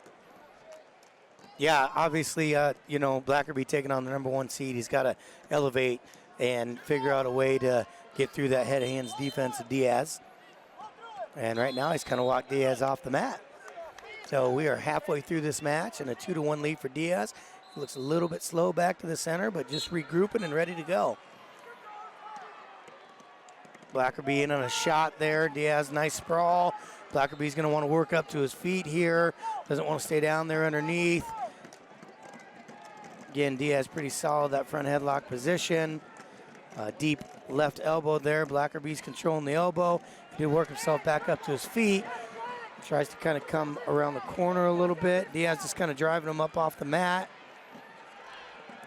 Yeah, and watching Diaz wrestle, Boss Diaz wrestle, one of the wrestlers he looks up to is Kyle Dake. And it kind of shows in his controlled style of wrestling, very selective with his choices and shots. Looks to capitalize when he does get to leg. Short time left, 20 seconds on the clock. See if Blackerby can stir something up and get himself an opportunity to score. We're under 10 seconds, and there's a warning for Diaz. And he's going to continue to move forward. And I think that's going to have to be the game plan for Blackerby is to continue to push forward, hit his knee, show action and activity, and force the ref into a situation to make the call, maybe give himself a point on the board. And when those points come on the board, sometimes the focus is temporarily lost or it goes somewhere else, and that's when you might have an opening to get an attack or score. Yeah, I mean, from a coaching standpoint, we call it look busy, look busy, look busy. You don't necessarily have to be busy, just look busy. Make that official know that you're working hard trying to score points, and ideally you'll be rewarded for it. And as he already has the first stall call here, the next one's going to be a point. That would even things up at this point in time. He's able to hold Diaz down. Yeah, Diaz doing a good job. He builds back up. Oh, great adjustment right there from Blackerby. Goes cross ankle from the top position to bring Diaz back down to the mat. And I have a feeling, you know, Blackerby has turned some people in this tournament and has rode hard to win, just like he did in the semis last night. We just talked about that earlier, yes. And so I think he's going to have to do a little bit more to find himself an opportunity to score. I think he's going to have to let him go. Yeah, it's going to be hard to turn him with a half at this level. Not saying it can't happen, but he is riding that half. It's a really good ride for him, but riding isn't going to be what he needs right here. He needs to score some points. Coaches want to get him up right here. 3-1. Blackerby down. Diaz in the driver's seat. What is your go-to attack? How do you get to the leg? Diaz in a squatted position looking for a control tie, underhook. Shot from Blackerby. Yeah, fires off a couple more, and you know he can get that point. This is that one where you get that point as you're in on a shot and score the takedown and win the match out of nowhere. Yes. He's continuing to push forward, but he hasn't hit his knee enough. He's going to have to pick that up. Looks for a duck action, gets to the leg, and he's up, pulling it in, and he steps over it. Nothing yet. He's at the waist. Yeah, great whizzer out of Diaz there. He's got to look. 14 seconds left, trying to secure that far ankle. He's going around the backside. Is he going to get it? Short time left. 6, 5, 4, 3, 2, 1. He goes to the cradle. And he's not going to get it. Both officials in agreement. No takedown. And Boz Diaz is a state champion for Waverly Shell Rock. Coach Tecklenburg not happy about that call. Waverly side, Waverly crowd super excited. Blackerby still sitting there in disbelief. Tecklenburg having some conversation with the official. That is a tough way. I think you have to go a little bit earlier if you're Blackerby. Got to get a little bit active, a little bit more earlier. He wasn't able to do that. Diaz able to win a state title. 3, 2, 1.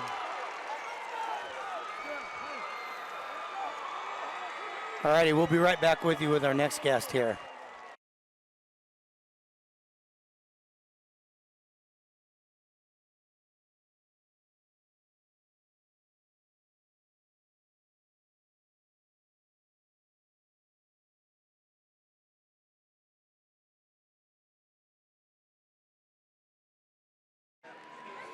All righty, we are here with Iowa City High head coach Cory Connell. Congrats on a great tournament. Obviously, it's not over for you yet, but coming tonight with 4 finalists. Talk a little bit about that. 3 finalists, excuse me. Yeah, no, I mean, Cale Seaton already won it. That's a miracle story right there. Yeah, we talked to Dylan Carew about that a few matches ago. So you want to talk a little bit about that? Yeah, I mean, that kid's just unreal. I mean, just about a month ago, I thought for sure his season was done. That's what Dylan said. I mean, just to be able to even like compete at districts and then be able to, you know, make it a state and then just do what he did tonight is just a true testament to the person that So he had the little thing here on the side of the mat, looked at you. What did he say to you, Coach? His knee popped out 4 times in that match. Yeah, that's something else. The mental toughness that that kid has is just unreal. I mean, the next day after the injury happened, I mean, like, from the people I talked to, they pretty much said his season's done no matter what. Right. And he came in the next day when I saw him, he goes, I'm wrestling. I don't care what anybody else says. He goes, I'm wrestling. And just from that point forward, he was the most positive person I've ever been around in my entire life. He's facing a season-ending injury, and he's like his whole mind was doing everything he could to make sure that he was putting himself in the best position to be successful on the mat. All right, so you got a couple studs here coming up, a couple national ranked wrestlers. Let's talk a little bit about them. Yeah, Gabe Arnold and Tate Nocturne 4, right? I mean, that's going to be a heck of a match. Right. I mean, 2 studs going right there, and I mean, just what a match for this whole what place a treat to watch. for the. I mean, I'm enjoying. I mean, it's I might be sweating a little bit in the corner, but I mean, just 2 great wrestlers, 2 great kids going at it, and it's going to be another great match, I'm sure. And then Ben Keeter, I mean, just unreal. I mean, world champ. He's different. Crazy. I've been around a lot of great wrestlers, seen a lot of great wrestlers, but I mean, he's in that GOAT talk. Yes. Well, let's not forget, he's more than a wrestler. Yes. He's the total package, obviously. Unreal. All-American in football. Yeah, top 5 All-American, yeah. Top 5 Buckets Award in football. Then you talk about wrestling, world champ. Yes. I mean, it's unreal what he's accomplished in wrestling, in football, in school, as a person. Just an unbelievable person. Yeah, absolutely. So before the final start, Grand March, Brad Smith, right, gets inducted, or he's already been inducted, but he is the Grand Marshal for the Parade of Champions, right? He was your high school coach. What has that relationship been like, and what has he kind of maybe instilled or taught you about running the City High program that he used to run? Man, he's been my #1 resource, especially when I first started coaching in the first several years of City High. He is, since I was in high school, I mean, I tried to be around him as much as I could. And, and then when I got back to Iowa City, just tried to be around him as much as I could when I was coaching at Indiviual Blacksburg. And he has helped me out so much as a wrestler, as a person, and now as a coach. I mean, and, I get out golfing with him as much as I can in the summer and stuff like that. He pulls out his 5-iron to go, hit his tee. But, that guy is a wealth of knowledge. And, I mean, I can't thank him enough for what he's done for me as a wrestler and as a person and everything else. And I love that guy. Coach Connell, you had a state title yourself. What's better, winning state titles yourself and team titles as a competitor? Because you won team titles as well. I remember growing up as a kid being in Iowa City and watching those teams and just being like, I'm going to sitting in, the barn or vets and watching those teams. What's better, being on those teams or, coaching now and being where you're at? Or is it even comparable? They're both great, right? I mean, as an individual, especially, it took a while to get mine. I wanted to win it, it was special winning it as an individual. But man, seeing Cale Seaton go out there and do what he did, just unreal. And that my heart, I was crying back there just for that kid. Just so special. And then, hopefully here in a little bit, Ben Keeter coming out and hopefully doing his 4-time undefeated.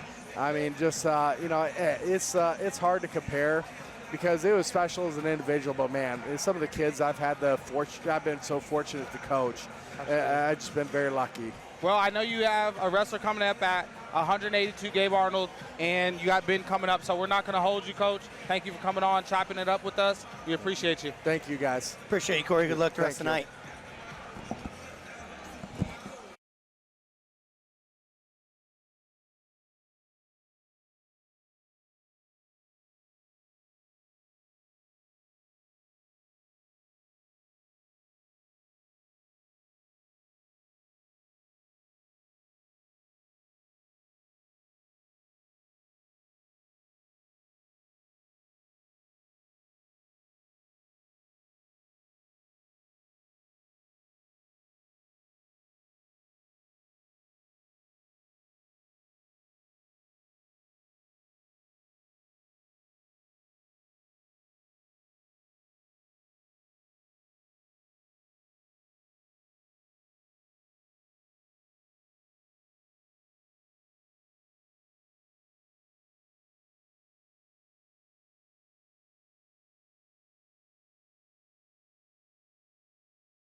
All righty, everybody. We are back at 152 pounds.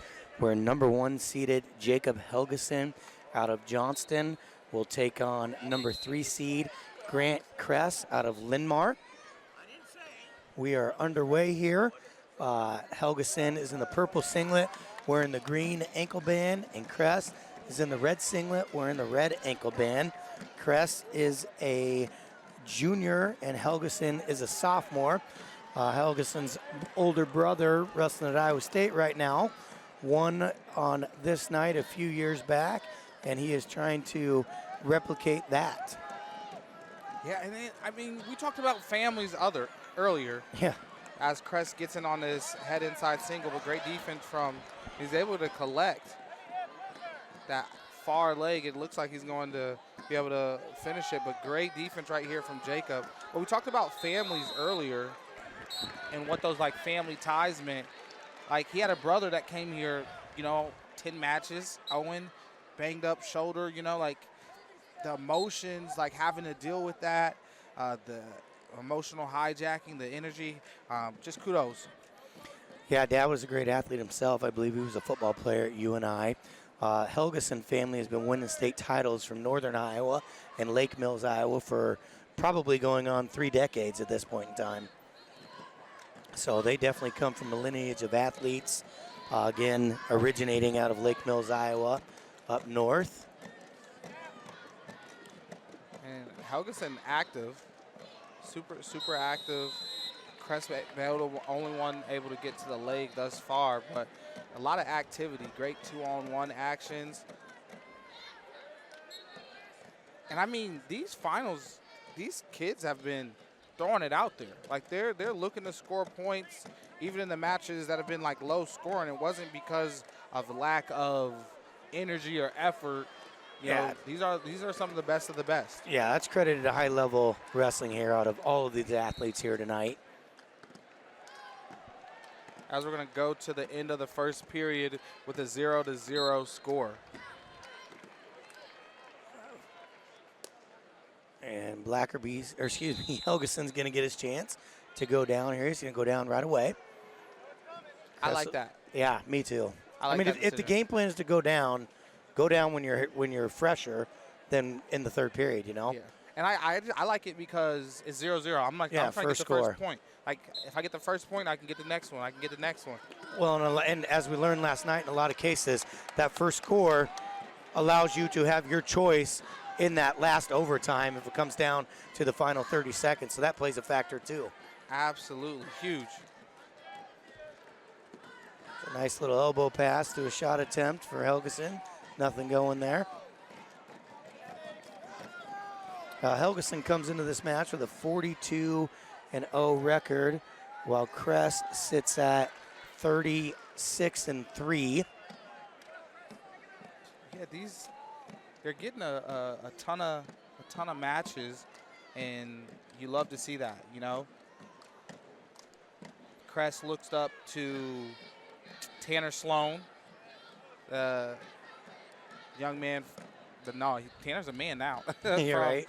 From Al Burnett that wrestles at South Dakota State University for the Jackrabbits, and Cale Sanderson. It's almost like a swear word around here these days. Not for me. Look, I grew up a big Cale fan. Nice shot right there from Kress. Helgeson looking to run around it. He's going to have to get to the leg. He goes to the leg, drops down. Great train wrestling right here. Kress. Going to want to watch that potentially dangerous here. He's got plenty of time to finish this. He's going to want to elevate up off the mat. Kress doing a good job with that little ankle whizzer there. He's up to his feet. He's going to have to be careful right here. And there it is. Secures the far ankle, and he's going to take a 3-0 lead. Be careful not to have his hands locked in there. He doesn't. We're going to go out of bounds. We have 20 seconds left in the second period, and Helgeson has a 3-0 advantage. Short time. What do you got to do? Well, I'm going to ride an ankle, stop the first move, try to break him flat. Obviously, we talked about the importance of not giving up these points at the end of the period, but also on the flip side, the importance of scoring points at the end of the period. Absolutely. Great job right here from Helgeson. And, they have a whole – Uh-oh. Nothing going Kress there. trying to Helgeson hip checking over. out the clock. Yep. You know, my dad, one of the things my dad used to say, the man of the hour was never watching the clock. So as a wrestler at home, don't get too comfortable looking at the clock. You get yourself in trouble, brief momentary lapse of focus. Man of the hour never watches the clock. And I'm so focused. And there may be some cases even where an official sees that, right? And then what's that put in his head? Not intentionally, but just unintentionally, right? Right. All right. That's a good point. I never thought about that. We're headed to the third period. Kress is in the bottom position. Going to look to come up to his feet.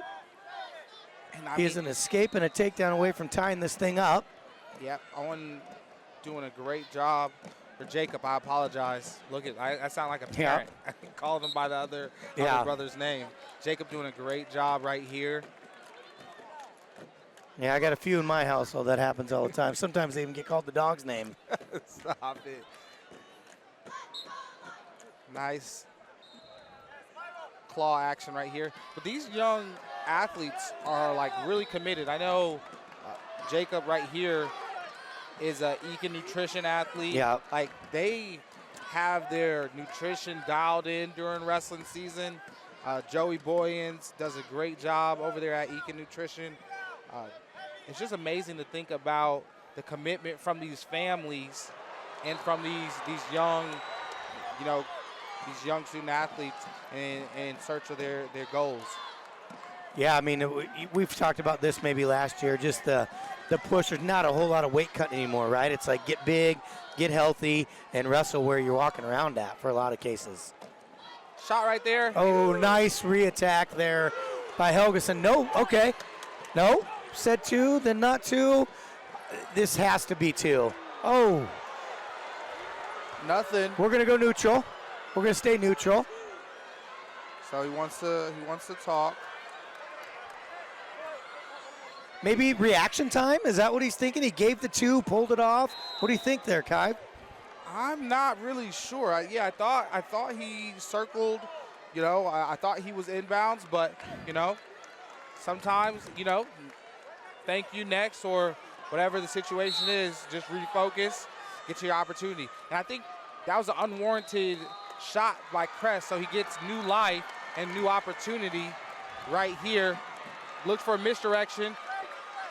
Helgeson looking for that drag, run behind action that he just used maybe 30 seconds earlier.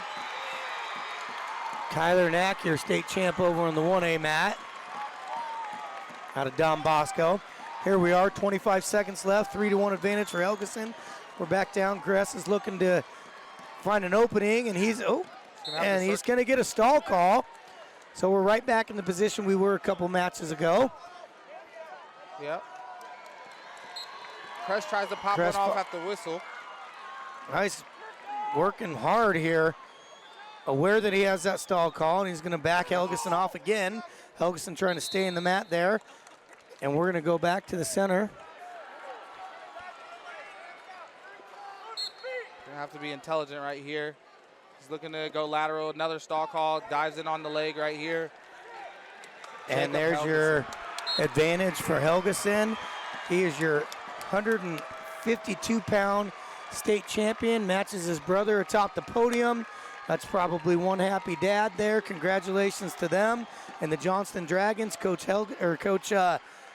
Tecklenburg doing a great job there. 2 finalists back-to-back. One came up short. One's your state champion. We're going to be right back here with you in a few seconds with another special guest.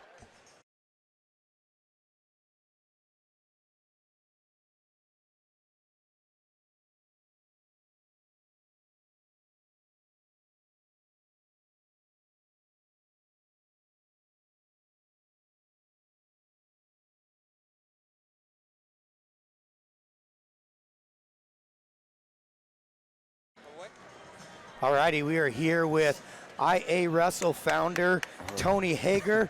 Are you still awake? Oh man, this is an emotional night.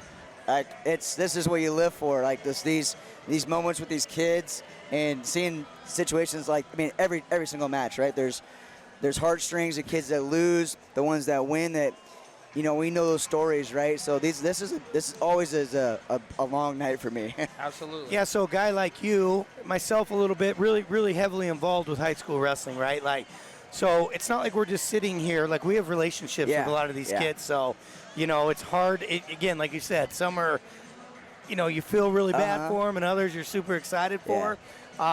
So tell us about what's going on with IA Wrestle. I mean, what's your week look like here? Yeah, man, this is our 10th year. Pretty hard to Congratulations even think on about that, right? So just seeing people wear our gear is really cool just to think about. Like, we were 10 years ago not even thinking about covering the state tournament.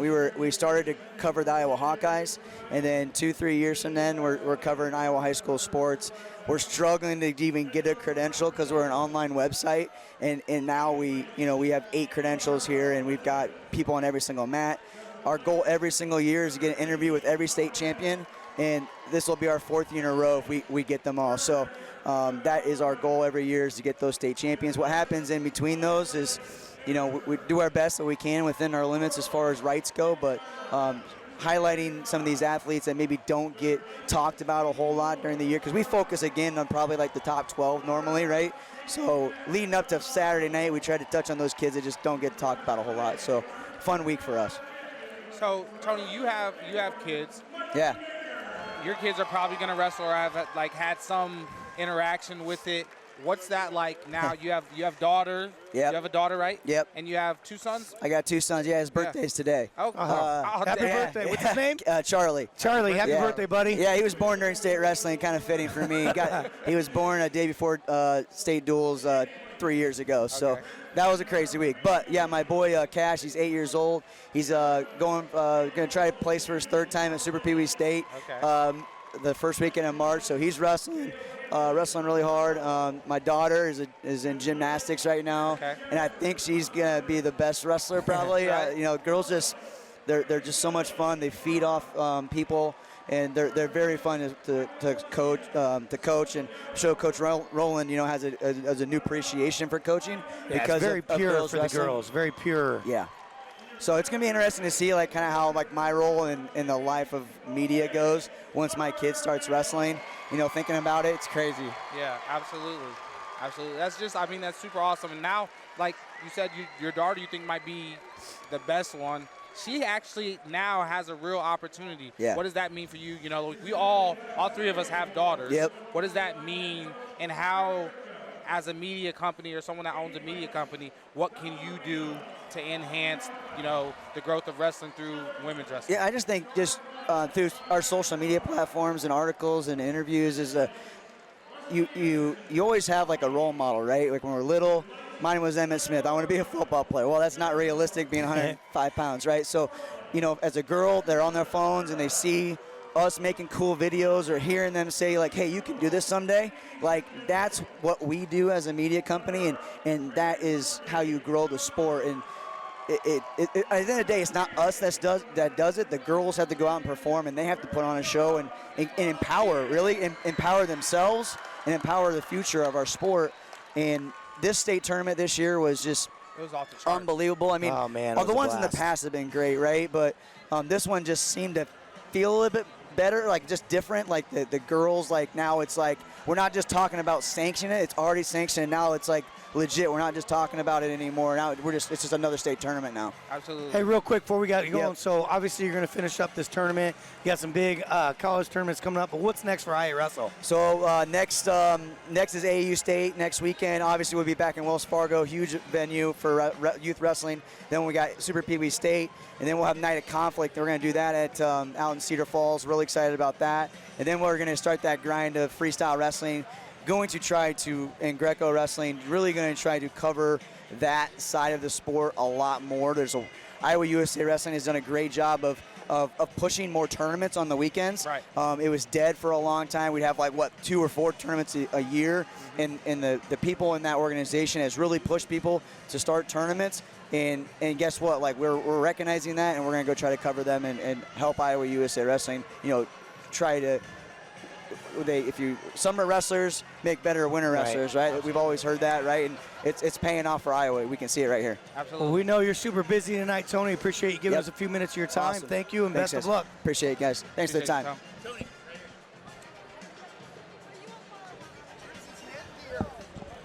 What's up, JJ? I'm good, boss.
Already, we are moving to 160 pounds, where number 1 seed Demarion Ross of Fort Dodge comes in with a 42-3 record.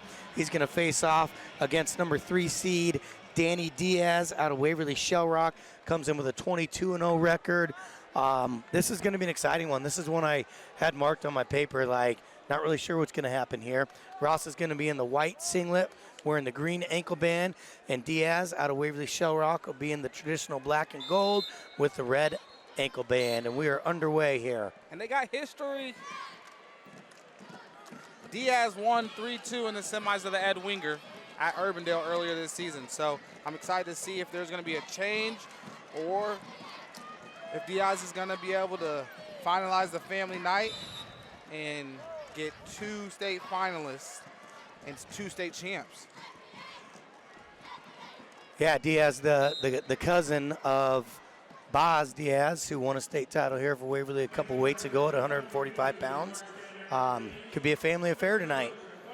Absolutely.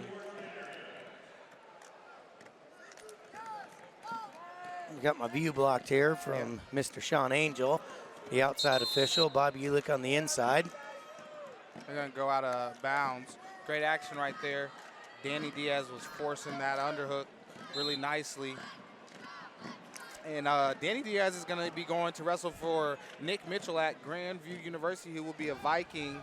And Demarion Ross, who has a family of wrestling. And yeah, sister was a state runner-up. Brothers in the state finals. Older brother was a state runner-up. And Ross now joining the other 3 brothers and sisters in the state finals. Yep, and he has not decided on where he will be competing at. He's in 11th grade. Yeah, so still has some time to make that decision. That's a family of full-time wrestlers, to my knowledge. They are wrestling year-round. Seabolt Wrestling Academy. Obviously, tradition-rich Fort Dodge Wrestling as well. And we are out of bounds. Diaz working hard there.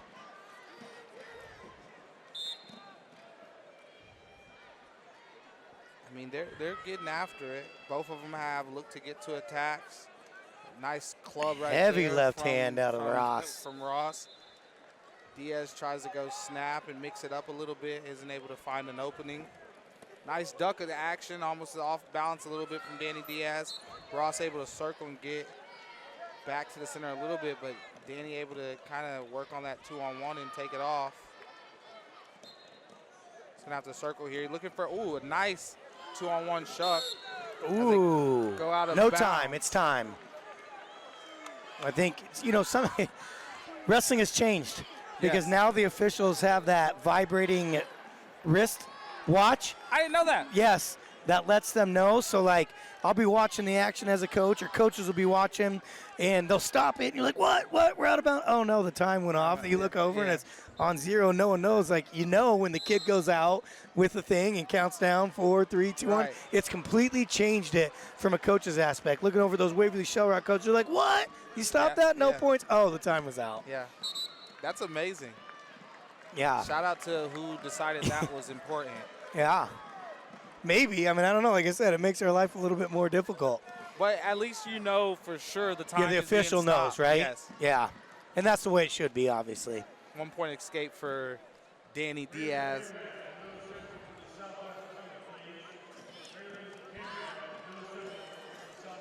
It's kind of a little elbow pass, arm drag attempt for Ross. Nothing going. Diaz doing a good job of holding center here.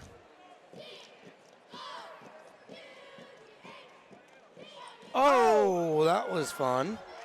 Goes for underhook, kind of like lat drop, foot sweep action. Nothing comes of it other than some levitating a little bit. And some oohs and ahs. Yeah.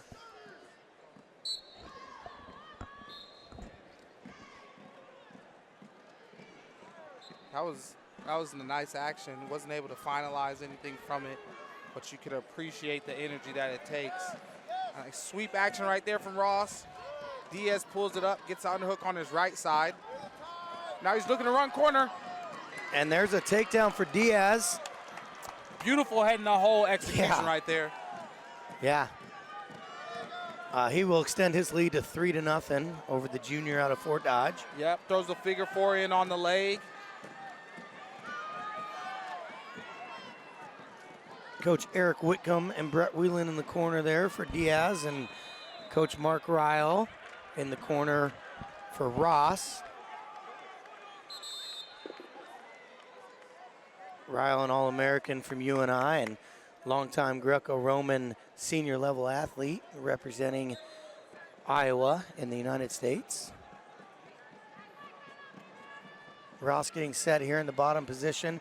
Here we are again, 13 seconds left into the period. We got a caution.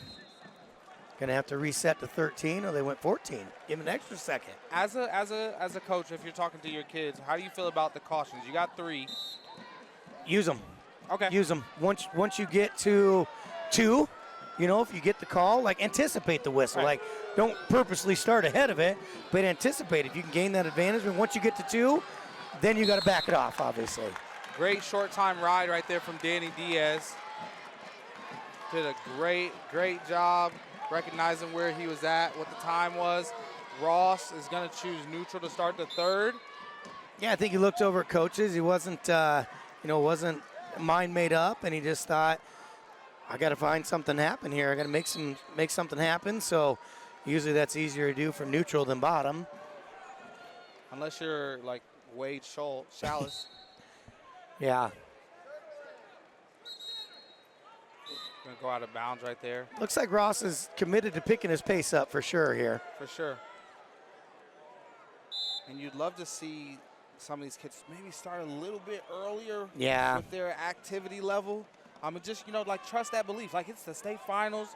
You know that you're in probably the best shape of your life because this is the last time you can compete for the regular high school season. So, sometimes though, I mean, you say that and you preach that, and it's easy to sit behind this table. It's 2 old fat guys saying that. But when you're, out here and the nerves and you look around, like that anxiety can really take a toll. And there's Diaz almost around for 2, but doesn't get it. Does have the leg up in the air. Working. Ross heavy on that whizzer. And we're going to look to probably go out of bounds here. Ross trying to find any opening he can get, whether that's overhooks, any opportunity to capitalize and give himself an opportunity. All right, so we are under a minute to go. Ross is needing to create some action here as he finds himself down 3-0.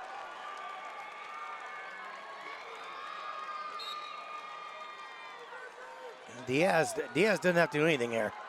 Just got to stay in position. Absolutely. Stay in position, stay in the center. Oh, Ross is a Greco guy. Third in Fargo at Greco last year. Definitely going to have to push the pace. Go shot, climb up to the body, give yourself an opportunity. I wish I would. He's pushing that underhook now, looking for it again. Duck Oh, nice duck action. under. That'll definitely keep the official off of him from that stall call.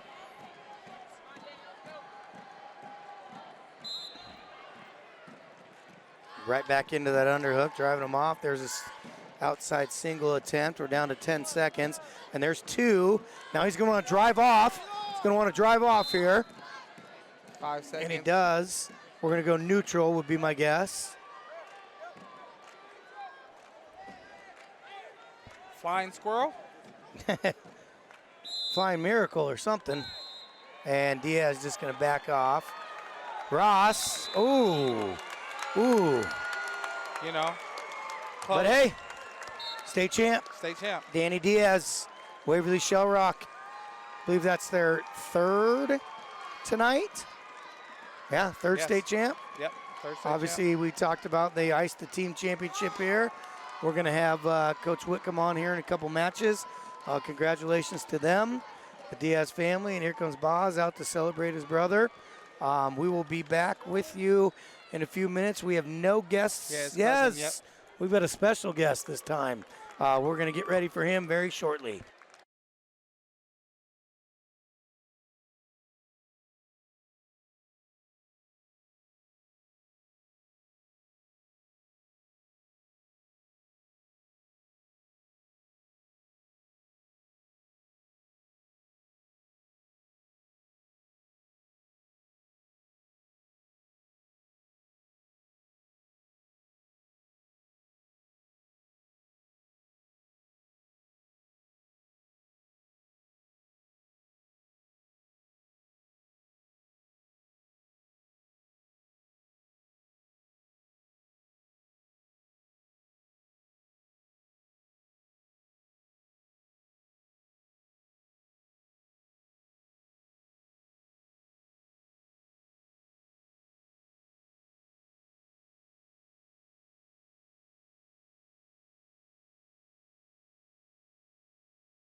All righty, everybody. We are here with Cyclone National Champion David Carr. Thanks for joining us tonight. What is the Iowa State Wrestling Tournament to you? It's just fun to watch high school wrestling. So many competitors, so many great wrestlers. I like to be able to sit down and relax. I don't have to wrestle today. I can just like enjoy it. Like sometimes when I'm watching my teammates, I get so nervous watching my teammates and like getting all that. I'm like, bro, I gotta stop watching them. I gotta get ready to wrestle. So when I'm here, I don't really know everybody personally. I know a few people. I can actually just relax, drink a Gatorade, and just enjoy the show, like enjoy the entertainment. And there's been some entertaining matches so far. Yeah, so you're coming off a big win this week. Talk a little bit about that. Just all God, I just give all the glory to God. Yeah, not really much about me. I think I just been following Christ and giving him the glory and just training hard and yeah, it was a good match. Got to wrestle a good competitor. Yeah, looked very good in that match. Yeah, so David, right now, you just wrestled your last regular season match. Now you're going into postseason. What does it look like or like feel like? Well, like what 2 weeks you're going to be in Tulsa, Oklahoma for the Big 12 championships. 10 days after that, you're going to be competing at the NCAA tournament. What kind of happens in this period right now for you, and what do you have to do to prepare yourself for the Big 12 championship? Constant adjustments. Constantly looking for positions I can put myself in the practice room. Grabbing Coleman, putting me in difficult scrambles, putting me in difficult situations.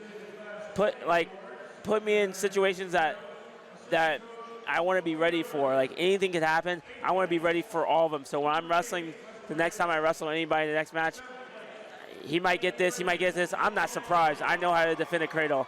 I get this, I know how to do this. Like, I want to put myself in over 50 to 100 positions every practice and wrestle out of them. So that way, when I'm wrestling the next time I wrestle on the mat, I'm confident that there's not any situation I haven't been in. That's great. I hope these kids at home are listening to that. So yeah, outside of that, you know, like you've already touched on faith, you've already touched on putting yourself in situations in practice to prepare yourself for competition. What's something else, like if someone is watching, a kid at home is watching the Iowa High School State Tournament, what is like your last piece of advice for them that you're like, you got to have this outside of, you know, pursuing, you know, excellence or, you know, all those situations, and then your faith. What's something else that you would give to them? I would say, man, wrestling is such a hard sport, and this is just my take on it.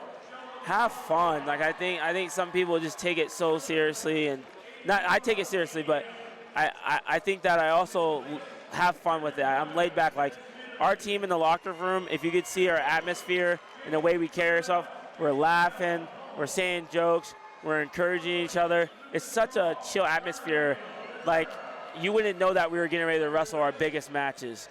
Like, I remember Panera was like, yo, you really just chilling right now. You about to wrestle last. Like, how are you not like, I'm just laying down in the locker room. Just like, I don't know. I just chill. It's just a wrestling match. I'm going to go out there and wrestle. I've been wrestling since I've been in 5th grade. So I think even with high school, they try to make it so big. It's like, bro, just have fun, enjoy the match. Every time you get a takedown, enjoy it, go get another one. Every time you get in a scramble, enjoy it, get another one. Keep scoring points, and that's what I mean when I say enjoy the moment and just embrace it. Just keep scoring points and have fun.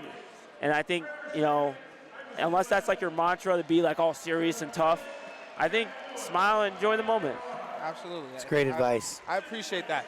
With that being said, your team, you know, you guys were ranked 3rd basically most of the season. You guys still might end in the dual season ranked like 3rd. What do you want to see from yourself and your teammates head into postseason so that you guys can bring a team trophy back to Iowa State University? I think we're very capable of winning the Big 12s. And I think right now we got to sharpen the tools. We got to focus mentally. There's some mental checks I think some of the guys can make, some mental adjustments. And, yeah, I think just continue to keep getting better, keep putting yourself in wrestling positions, keep working on your shape a little bit these next 2 weeks, and then going in there on a mission, go in there with a goal, go in there on a mission, and just be ready to go complete it. Absolutely. Well, we know you're here to enjoy yourself. You're a celebrity in Iowa, even though you didn't wrestle at the Iowa State Tournament. You have 4 from Ohio. Go enjoy yourself. Thank you for coming and chopping it up with us. God bless. It's all about God. All glory to God, King of the universe. Thank you for joining us, man. Have a great night. Thank you for having me. You.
All righty, we are moving here to 170 pounds where we have the number 1 seed, Caden McDermott of Pleasant Valley, taking on the number 10 seed, Braylon Camrad of Lewis Central. Camrad is going to be in the light blue singlet with a red ankle band and McDermott is going to be in the white singlet, green ankle band.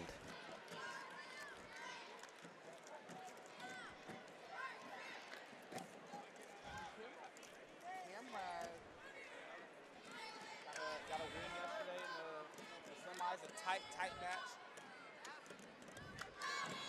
Cameron got a nice win in the semis yesterday, a tight match. He's going to play quarterback football at the University of Northern Iowa. I did not know that. Yep. And really is like a three-sport athlete, you know. Track, was a football state champion, state runner-up, first team All-State. Track, state champion, and now he's in the state finals. And it looks like McDermott is undecided, but he's looking to play football in college as well. And he's a three-sport athlete. Football, wrestling, and baseball. And what did Tristan Wirfs just sit here a few matches ago and say? And Tristan Wirfs said, play as many sports as possible. You hear that, kids? As many sports as you can. So I'm loving to see the athletic diversity. We are under 30 seconds to go here in this first period. McDermott in on a shot there. Nothing going.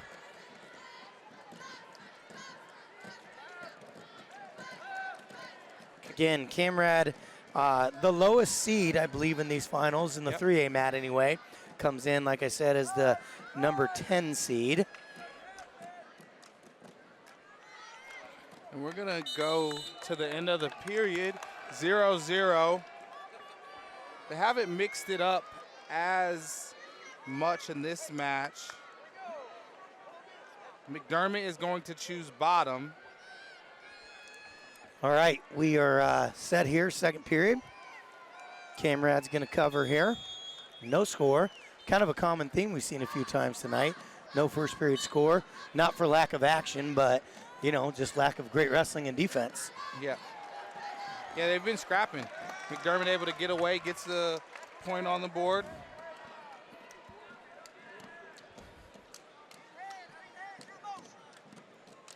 And he is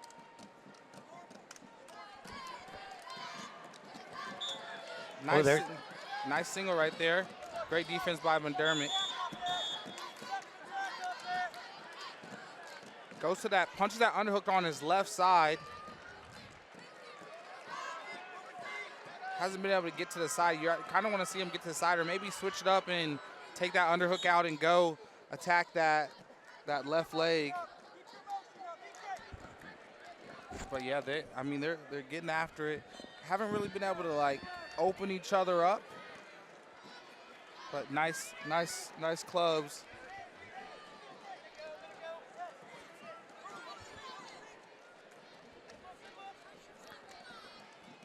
all right. We are under a minute to go here. Someone's going to have to step up and really open it up, you know. Calculated risk. Take it to that next level, right? Calculated risk, you know. You got to start pushing the pace, opening yourself up, and create those opportunities. They don't just show up, you know. Yeah, I mean, obviously, that your destiny is in your hands in the sport, right? Yep, a lot of hand fighting, clubbing going on. Haven't been able to break through yet. Short time here. Somebody looking to score here at the end of the period. We're going to end the period 1-0. All righty, we are going to go to the third period. It's like Camrad is going to take the bottom position.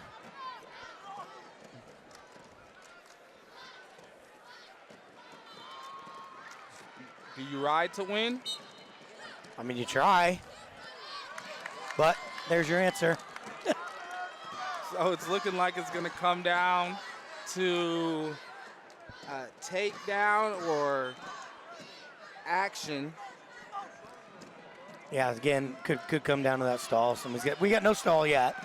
Somebody's going to pick up that pace. McDermott might have a future in the WWE. He is inspired by John Cena. So Jerry Briscoe, if you're out there listening, watching. Oh, nice single right there from McDermott. gets extended, but he's able to regather himself and pull it in. Now he's looking to finish the single. Gonna try to probably sit Camrad to his butt, but he's moving Gonna want out. to stay in bounds here. He's got a lot of, that was pretty high IQ out of their Camrad. I don't know. It Great kind of awareness. bowled him out. If it's butt to the center, to the circle, that's probably a flea in the mat. Absolutely. The way it happened, though, it just kind of is disguised.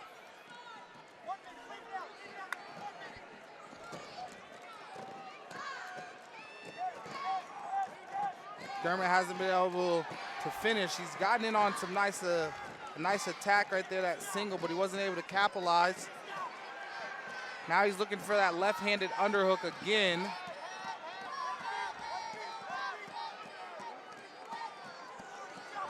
All righty, we have 40 seconds left to go here. In regulation, nice slide by. Nothing going there. That was a pretty slick slide by there. Just couldn't get that far hip and secure it. Shot, reshot. Both boys are starting to pick up the pace here. It's been a great match. Who wants it? Oh, they shoot at the same butted time. heads. Looking for the underhook, trying to jack it up. Nothing. 10 seconds on the clock. Maximus Magenia. Stall call. Was that on? On McDermott. Okay. And we are at the end of regulation. We're going to go to overtime. What's your go-to attack? We saw McDermott get to the underhooks. Hasn't been able to capitalize yet. Haven't really seen anything eye-opening from Camrad.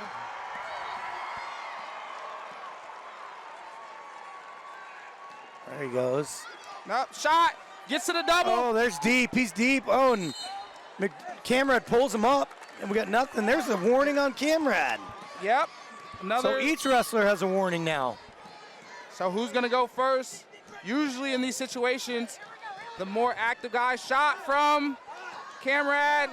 Front headlock. There's that go-to. Coach Deal, Central College. Front headlock. Going to bounce. Go behind. Fake shot right there. He gets the hands locked, but he breaks the lock. McDermott does. And it goes by. Nothing. That is a great series of events right there.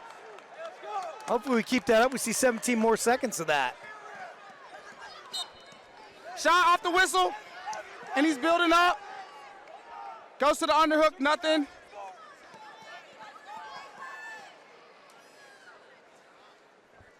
And they put it out here in this overtime. Oh, he's gonna get the underhook. He doesn't get it. Man, that was one heck of a last 90 seconds. We're gonna go to You can tell they're exhausted. 30-second periods. Remember, those of you at home, wrestling will continue. Each wrestler is going to get their opportunity in the bottom position. So Camrad is going to start to begin with. And he's up to his feet and out. McDermott's just going to cut him. And we're going to go 30 more seconds here before we get a second opportunity at 30 seconds. They were scrapping in that. Yeah, that was... Props to both wrestlers. Yeah, they were both looking for activity there. Now remember, each wrestler has a warning here. So that might come into play where we see that drop down position, right? Where the wrestler gets up to his feet from the bottom position. McDermott scored first too. Yeah. So if it does after this 30-second ride out, he will then, so what does that mean? That means he will have choice, and he will more than likely, depending on how this goes, choose down. Because he didn't ride.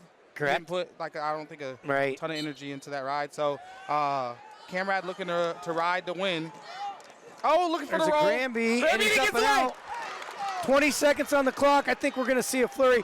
Definitely got to see a flurry on Camrad. Yeah, shot, looking for the runaround, looks for the drag, nothing. Down to 10. We're going to go to the final 30-second period.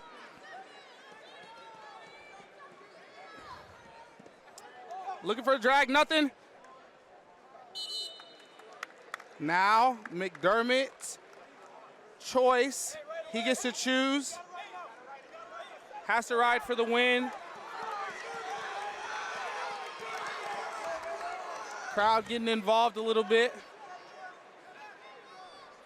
All righty, here we go. It all comes down to this 30 seconds. We've got a big Lewis Central contingent behind us. No, that's Pleasant Valley. Gets to his feet, and he gets away. McDermott gets away. And there's your state champ. That's your state champ. Caden McDermott is your state champ. Wins by escaping in the ultimate tiebreaker. That's a great way to end your career. Congratulations to Pleasant Valley.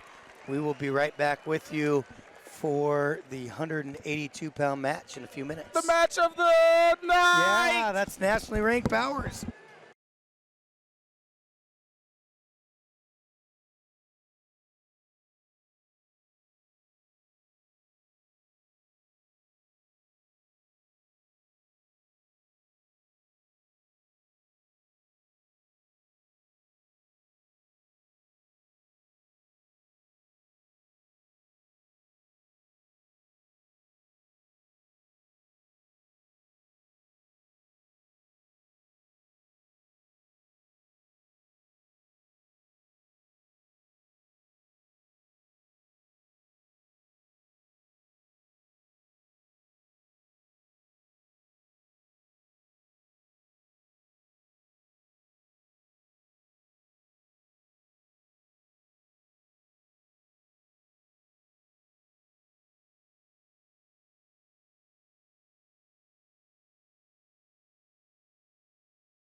All righty, we are back at 182 pounds. This is the one everybody has been waiting for, not only in Iowa, but across the country. You've got nationally ranked number 4 against number 5. Gabe Arnold, the senior out of City High, versus Tate Nactaborn, the 2-time Iowa High School state champion out of Linn-Mar. Here we go, folks. Strap in. This is going to be an exciting one. My heart's pounding, Kyvan. It's time. It's like that's when you're like, in a world where this is the 4th time they're clashing. Each matchup, I think, has gotten tighter, a little bit more strategic, but we're going to see a lot of activity, I think, tonight. Yeah, we are in for a treat here. Nactaborn in on an early shot attempt, nothing going. Arnold got a pretty low center of gravity here.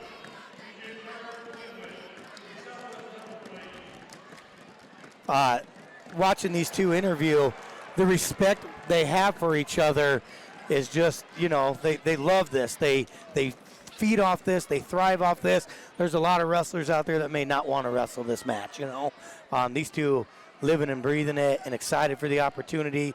Again, kind of like almost what we talked about with Block and Iola a couple years ago. Absolutely. Like, you want to see the best guys. And this is a matchup that we potentially could see for a few years, you know? Right. One going to Iowa State, one going to Iowa.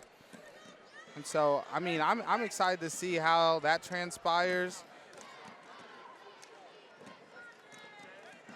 A lot of movement here. Nactaborn with the only real shot attempt. Kind of a half attempt there for Arnold as we are under a minute here. Again, like you said, these two have wrestled 3 times this year. I believe it was something like 7-2, 5-2, maybe 5-3, and then the last one, to my knowledge, was a 3-2 decision in favor, all 3 of them in favor of Gabe Arnold. Yeah, Arnold's done a really good job of capitalizing on his openings when he has the openings, and that's what you expect. And so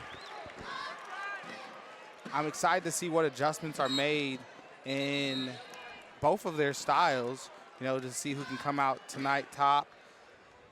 Tate, obviously a 4-time finalist now. Yep, 4-time finalist. 2-time champ. Lost to none other than Ben Keeter when they were freshmen. Yeah, and actually was winning that match with like 7 seconds left, and Keeter was able to score a takedown. And right there, Arnold looks for a whip over, and Nactaborn almost kind of comes out the back door of it, but nothing going. We head to the second period, score 0-0.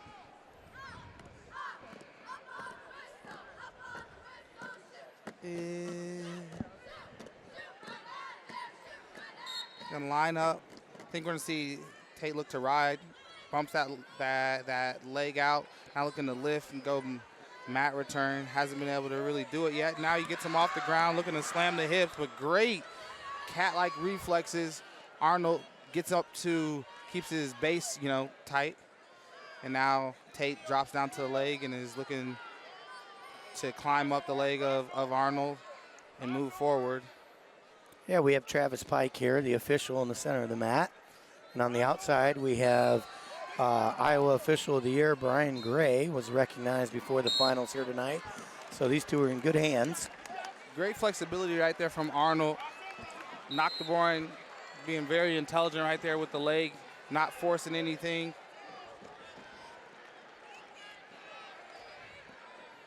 Ref calls a stalemate. Nice switch attempt right here from Arnold, and he gets up to his feet. Gets to escape. That was a great adjustment on Nactaborn there. That could have been dangerous. Absolutely. But, I mean, if he's anything like his little brother, I don't think he might mind mixing it up, you know? No, definitely not. Tate's got to clear arms a little bit better there. Clear ties before he takes that straight-on shot. Obviously going to have to find angles against someone as stout as Arnold here. And, you know, Arnold's cousin is Jaden Cox. Like, his cousin is Jaden Cox. You know what, I was going to ask you that because there was, oh, no, that was okay, let me ask you this. What? The Ames kid that's coming up, is that David Carr's cousin? I think they might have some relation down the line. Yeah. Okay. I've kind of heard that this week, and I'd never had any verification on that. Anyway, we'll talk about that later. Back to this match. Yeah, we'll talk about that next match. Sweep, nothing. Actaborn has had a number of attempts here. And we have 15 seconds left in the second period. This one obviously shaping up to be a classic. And they're stalking. Not able to get anything mixed up right now. Gabe Arnold, dad Phil Arnold was his coach growing up. Now he obviously wrestles at City High. He's a Little Hawk and is going to be, like you mentioned earlier, a future Hawkeye. Nocturborn, Big Game Wrestling Club, Linmar, Lion. He's going to be ISU Cyclone. Yep, again, this is the fourth of 4 finalists for Linmar here tonight. I haven't really updated team scores, so we'll pull those up and give you those. Arnold doing a good job right now slowing down Nocturborn, making him carry that weight as he's looking to get this ride. This looks more like an elite level college match maybe than what you're used to seeing in the high school. But I'm glad we're seeing it.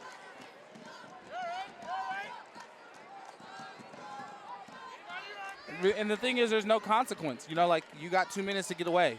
So, great opportunities. Nocturborn just kind of hanging in that quad position. Arnold just kind of clinging on.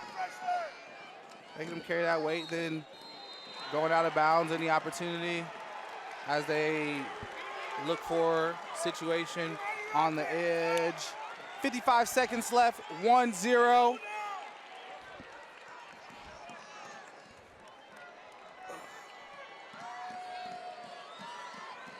Do you sit to your bottom here? What's your escape tactics? I'm going to stay in that quad pod position, see if I can't get my hands up. Oh, there it is. That was quick. Escape. That was explosive. And that's not something people might think that they see from Tate, but he shows it. Gets his escape 1-1. 40 seconds left. Shot from Arnold right there, and they're going to go out of bounds as he circles now. He's looking to get to the leg, kicks out, it goes out of bounds. He kicks it and comes back in. No call. They are going to be neutral. 31 seconds left. I was just going to say the edge of the mat is where you got to be ready with these two caliber wrestlers. They are so sneaky good, and Arnold just about snuck one out there.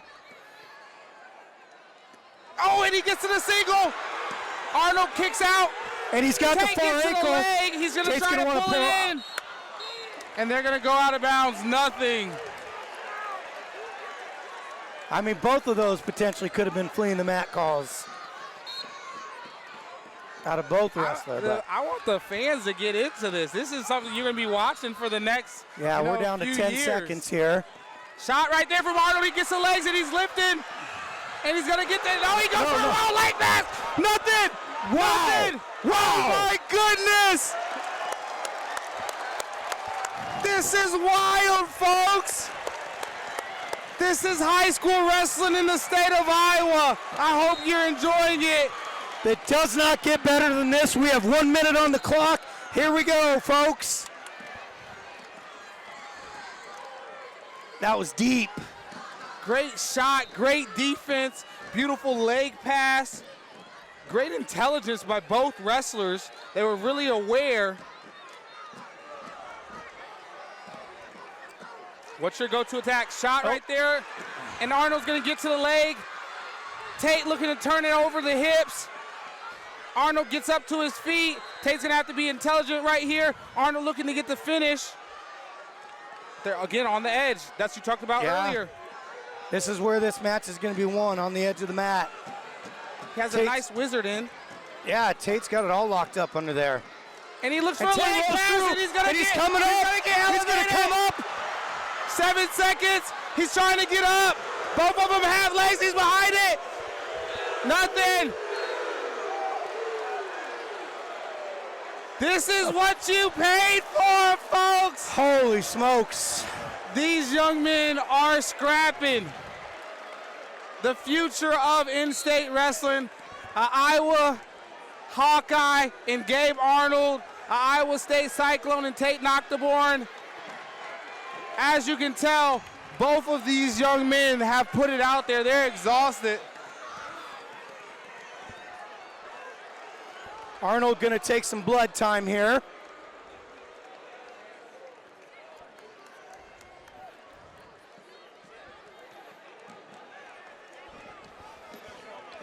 Blood time at 5.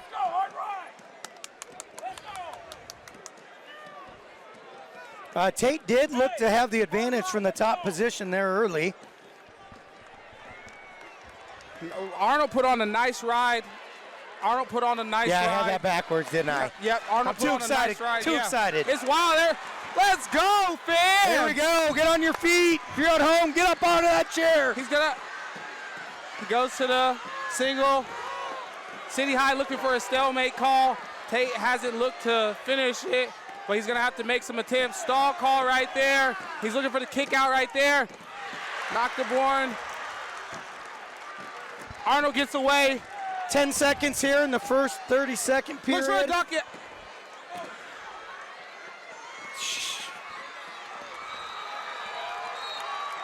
All righty, we're going to our second 30-second ride out. Noctiborn's going to take the bottom position. Again, if you're sitting down, you're not a wrestling fan. This is wild, folks. 30 seconds left. We are going to see what happens. 30-second ride out. What happens? Noctiborn gets to his feet. Arnold behind it. He looks to get away. Arnold goes lift, looks for the roll, returns him to the mat. Noctiborn gets to the sit position, gets back to a knee on the mat, looking to get the escape, goes overhook. 13 seconds left. We're going to go back to center.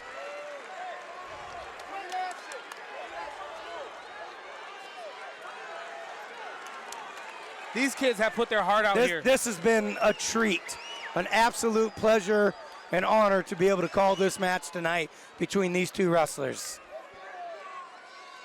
No other matches are going. Everybody's eyes are on this. Gets to his feet, looking. Nothing yet, hasn't got away. 7, 6, 5, looks for a lift right there. Goes roll and he isn't able to get it.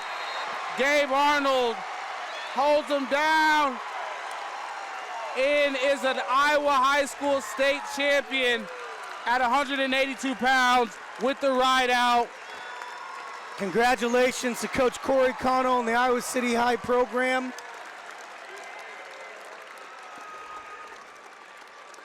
Heart goes out to Tate Noctiborn.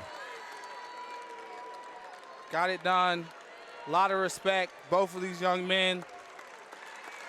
Bigger and better things to come for Tate Noctiborn, no doubt in my mind. Congratulations to that warrior. Didn't turn out in his favor tonight. And congratulations to Gabe Arnold of Iowa City High. They put it out there. I love that. That was amazing. That was two elite level high school wrestlers putting it out there, trying to achieve the goal of a state championship. Only one can do it. So that was really amazing to watch.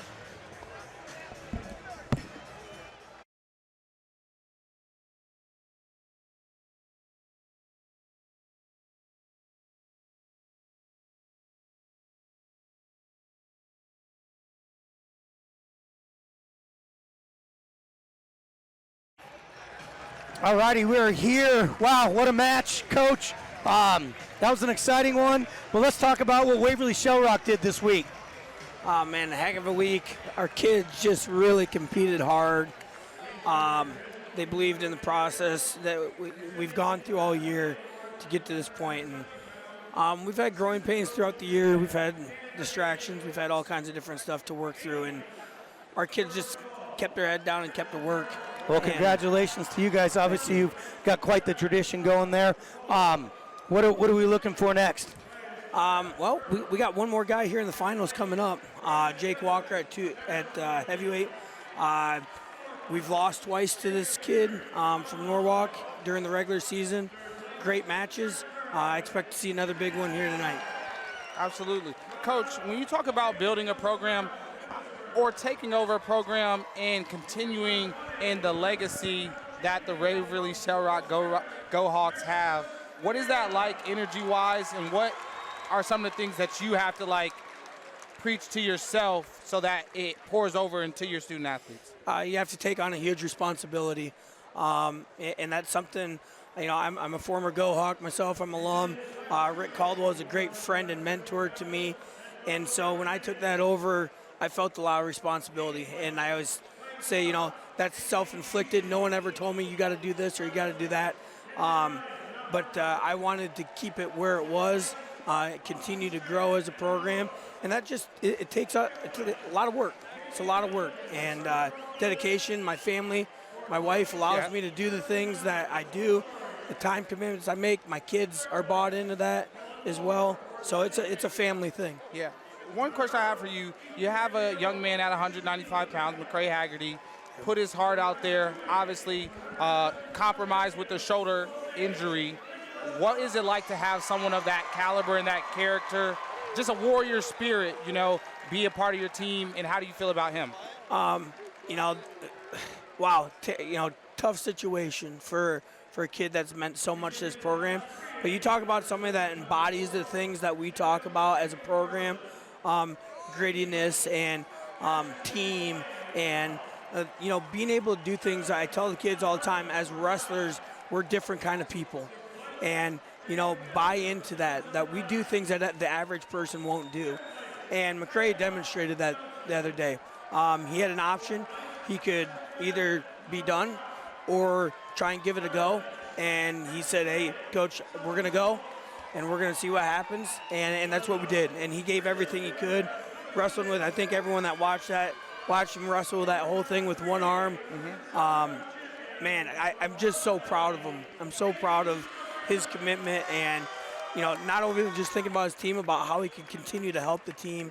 And, you know, you're a returning two-time state champ. And it would have been an easy out for people to just say, hey, I'm done, I'm hurt, I'm going to walk away at that point. And he didn't. He wanted to fight it to the end. Super proud of him. Hey, so you guys have a great thing going there, Waverly Shell Rock. Obviously, you got a huge coaching staff. Talk to us a little bit about what it's like to be the head coach, but know that you have such a support crew there and your coaches and what that means for your program. It's so much. The program that we have at Waverly, one person can't do it all. And so my staff takes on all kinds of things. I think almost every one of my staff members is involved with the program at another level, meaning whether they also help with the junior high, whether they're in our kids club, and our you know, high school coaches are split all over our different levels. That's something very special. It's unbelievable. To have a high school coach in basically every room that we have for practice is awesome. So you can't do it alone, and you got to find people that are like-minded and willing to make some of the same sacrifices as you. Absolutely. Well, we know you're busy. You know you got a big match coming up. Congratulations on your state title this year. Best of luck with Jaywalk here. 5 in a row, right? So what we got? We had 3. We didn't get it last year. Right. We lost to Polk. That was another great state tournament. So yeah. We had 3, missed 1, and we're back on it with 1. So still 4 in the last 5 years is unbelievable. Yeah, congratulations, you guys. We're lucky, spoiled here in the state of Iowa to have 2 black and gold teams constantly battling at it. Good luck in the future, Coach. Thanks for giving us a few minutes. Thanks for everything you're doing here. I appreciate it.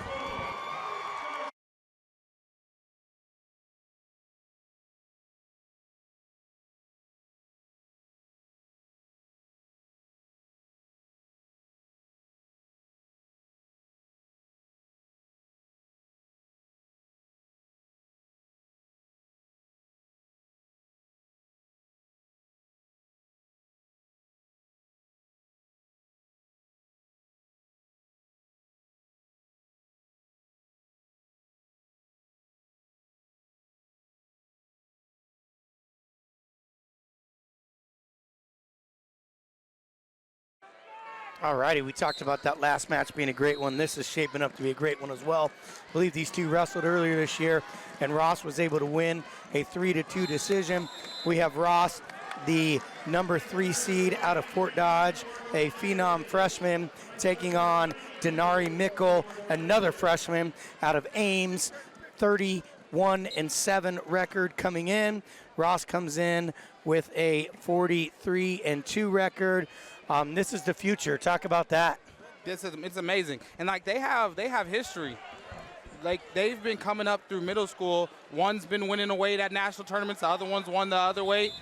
So now this season they've already wrestled 3 times. So this is Mickle Ross 4. Ross has 3 of the wins. 17-7 the first time. 5 overtime. The next one 3-1. And then 5-1 at the conference championship. So this is their 4th time competing, and I'm excited to see what transpires for these 2 young men, 15 years old, in the state finals at 195 pounds. Yeah, this is unbelievable. Well, I saw somewhere this will be the first freshman state champion in 3A above 160 pounds, which is obviously Ben Keeter won a few years ago. Yes, and so like that's amazing. I've watched every single one of their matches, you know, up until this point, and Ross has showed great offense. I think Mickle has made some adjustments in the other matches. Great double right there, and he's looking to run the corner as they go out of bounds. Circle right there, and they're going to go out of bounds. You know, we're talking about how much these 2 have in common, right? Both freshmen, both 195 pounds. Body build's a little different. Definitely different body builds. It's like Cormier versus John Jones. There you go. One's tall, long arms. Mickle is short and stockier, and so it's just a different clash of styles. Ross has a beautiful straight double, does low single actions as they go out of bounds right there. Ross has got one of the thickest chests I've ever seen in my life. I'm just like amazed that this young man is 15.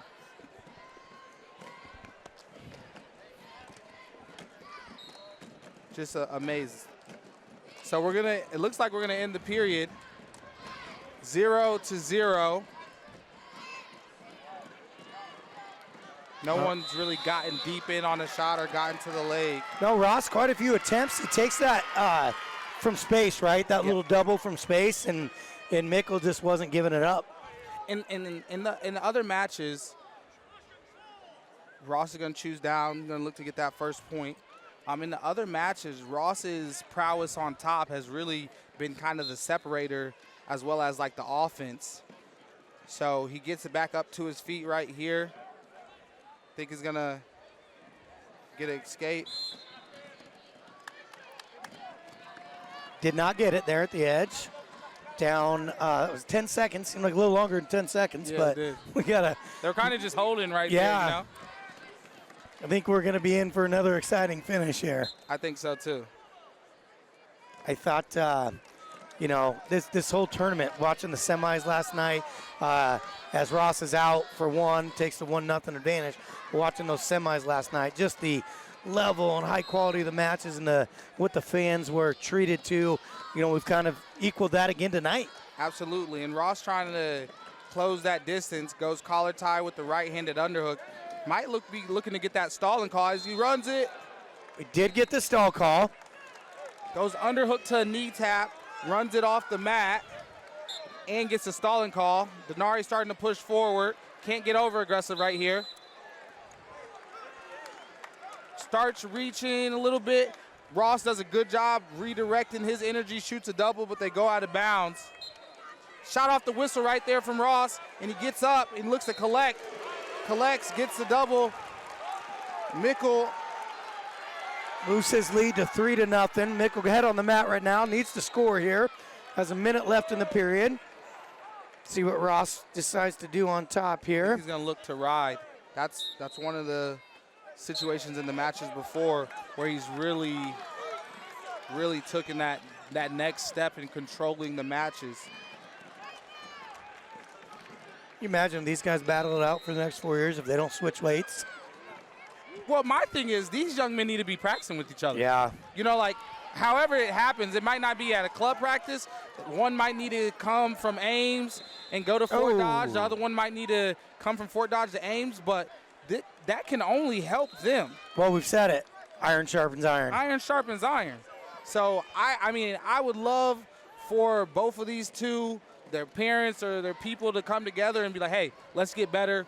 We'll decide which weight one's going to go so that they can grow and enhance their abilities. But I think that would be important for them and for the state. Absolutely. And I'm sure there's a lot of open rooms willing to have them in to work out in. Absolutely. But Ross doing a great job right now. Very intelligent ride. You got a basement or a mat in your living room, don't you? I used to. They probably wouldn't fit. They would break holes. They would break holes. Ross doing a good job right now, intelligent, pulls them back on the mat. As Mickle drives them off. So here we go, short time, 11 seconds left in the period. 3-0 advantage for Ross. Looking to get the ride out here. Short time. We've talked about this all night. Very important point in the match for Mickle here. And he didn't clear his feet. Didn't get the feet cleared. Ross going to get the ride out. Beautiful job by Tristan Ross. You know, we talked to Coach Andy Feck last night. 2 finalists, 3 semifinalists, freshman and a sophomore in the finals tonight. Yep. I think you feel confident. Yeah, you got to be excited. You know, we talked about what that does for his program. Absolutely. You know, the leadership, the example, and you got 2 and 3 years left with these guys. Great energy right here from Ross on top, trying to make sure he keeps Mickle down. Mickle doing the knee slide, trying to get up to his feet. Going to go back down again.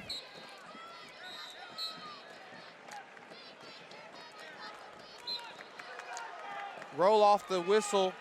Goes Granby again. He's just not clearing those feet. Ross doing a good job staying intelligent, staying patient. Now he's out to the side with the Blair ride, putting all that weight on the shoulder elbow. Now he goes chop. They're over on the edge, 1.5 minutes left. Tristan Ross is in the driver's seat currently. And he's getting some swipes here. He's going to extend his lead when this hold is broken to 6-0 with 1 minute and 19 left.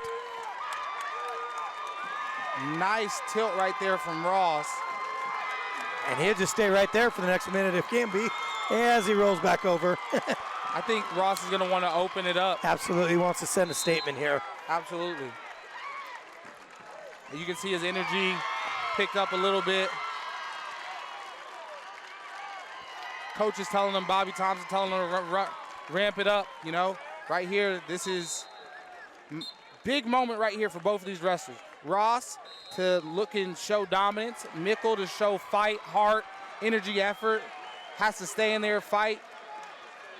Yeah, he's got to find a way to score here, get back in this match potentially, and show that, hey, this is the match he can get. And he looks for the whip over, nothing. Great single right there. Nice roll, they go out. 2 more for Ross, extending his lead to 8-1. Great follow right there by Tristan Ross. That was a lot of activity right there for these young men, and he just did a beautiful job following it. Yeah, I mean, Mickle, like I said, I mean, he's trying to do anything he can to get out and get away, and Ross did a heck of a job following him up. Yeah, did a beautiful job. And he's going to get some more tilt here. No? And we're out of bounds. 10 seconds left on the clock. Barring probably the craziest thing either one of us will have ever seen. Yo, that would. Ross is going to walk off this mat as a freshman, 195-pound state champion. That was a great job by Tristan Ross. Controlled the match, got a turn, got away, got a takedown. Is a state champ as a freshman. And there it is, number 1. I have a feeling that won't be the last time we see that young man's hand raised over his career. Congratulations to him and Fort Dodge. Amazing job. All right, we have, I believe, one more guest here. We'll see if we can't hunt him down and be right back with you.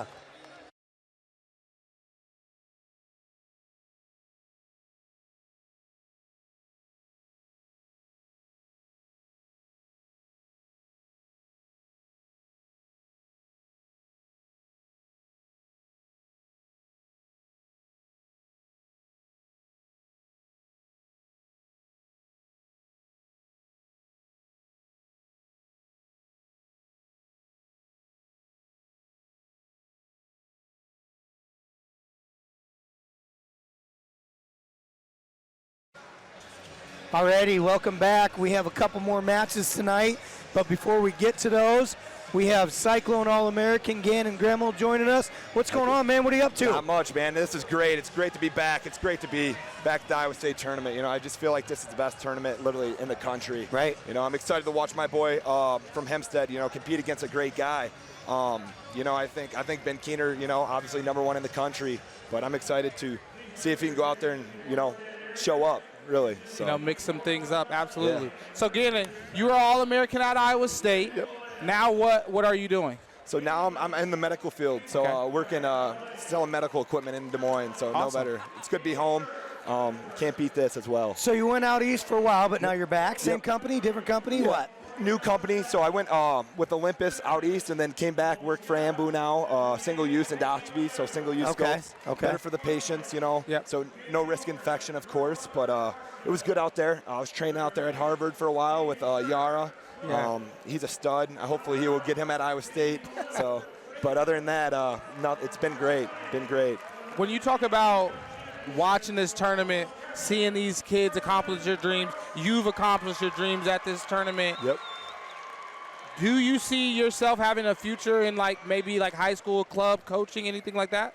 You know, I'm thinking about maybe starting up my own club. I've been thinking about it in the West Des Moines area. You know, there's great talent everywhere, but West Des Moines, it's just kind of like a hot, you know, it's really hot. And, you know, there's not a huge club there right now, like Big Game or, you know, Seabolt. But I think it'd be fun for me to do. I don't want to get into coaching yet because I know I'll fall in love with it. So it's something I'm excited to do. I got one for you. So Dubuque Hempstead. Yep. A lot of tradition there. Yep. You know, Coach Chuck Haas been there for a lot of years, been right in and out of that top 10 every year. Obviously a family affair. Brett, other brothers there. Talk to us about what the Haas family means to Dubuque Hempstead Wrestling. Yeah, I can get a little emotional about this, but they're family to me. I mean, they're there when I had tragedy in my family. They've been there my whole life. So I mean, just, you know, getting me transferring schools when I was young, you know, and just ever since then it was just like family. They welcomed me with open arms, and you know, I can't say good enough things about that Haas family. You know, they're turning around the program, so I'm excited. I'm going to see what they're going to be able to build. They really do a very good job up there with, you know, the kids that they get in. And, you know, every year they have, it seems like somebody new that's vying for a state championship. And here we have JoJo Lewis about to take on Ben Keeter. So they've done a really good job up there. Yep. Yeah, absolutely. Well, again, I know you need to get ready to watch your boy, JoJo, so we appreciate you coming on. Thanks for chopping it up with us. Yep, hell yeah. Tune in, man. This is going to be good. Thanks, man. Good luck. Yep, hell yeah.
All righty, ladies and gentlemen, we're here at 220 pounds.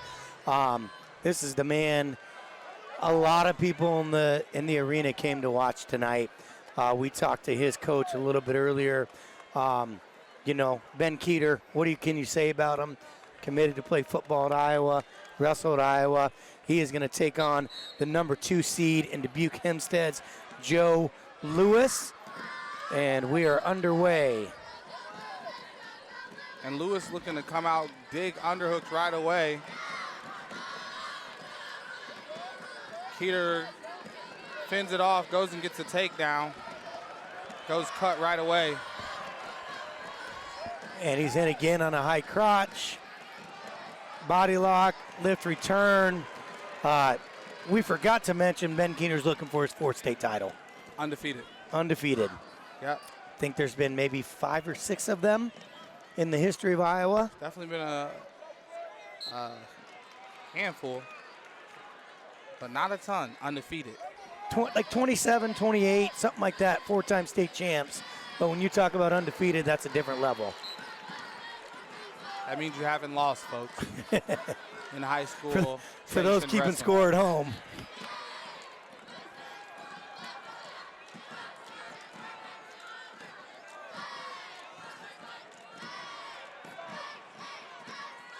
Fake right there from Lewis. Going to have to send a shout out here as Keeter takes Lewis down to his back to Willie Miklas. Listen to us out in Michigan. We were telling them to get on their feet there at 182 pounds. Willie texted me and said, I can't get up on my couch. Keeter dominating right now, up 8-2. Minute and 30 seconds into the period. And I mean, the one thing that I appreciate about both of these young men, Lewis, right? Got out to an early lead last night. Match got a little bit tighter, but he battled his way and figured out a way to get here into the state finals. Now, doesn't know where he's going to go to college yet. As the first period comes to an end, Keeter knows where he's going to college, but one of the things he said in one of his interviews is, my Monday through Sunday is better than most people, and that's why it looks essentially effortless with what you see in the matches, whether it's a 14-second pin or a 12-second pin. It's everything that he does away from the mat, the nutrition, the weights. He's a multiple sport athlete. Lewis putting on a great ride right now, continuing the mat return as they look to roll out of bounds. And Keeter shows some great athleticism and hips over and gets a reversal right there. Ben Keeter is what you would call at home, folks, the real deal. Or like, you know how they say in basketball, and I'm not with the basketball wrestling hate, but mama, there goes that man. Yeah. And I know he's 18 years old. No, he's a man. But he's a man. Yeah. World champion wrestler. Junior world champion, yep. Nice snap right there, runs the corner. High school football All-American. Another takedown there for Keeter. And from everything that I've seen from him, he's a kind, genuine soul, just a good kid. I tell you what, I mean, just his interactions, like with myself when he sees me, goes out of his way. Hey, coach, how you doing? That goes a long way in my book. He is just a great young man. Nice constant attack. Joe Lewis is not backing down, though. He's trying to. Looking to get the single, but he falls. Keeter able to finalize it and get the takedown. And we are halfway through this match, and Keeter has a 14-4 advantage.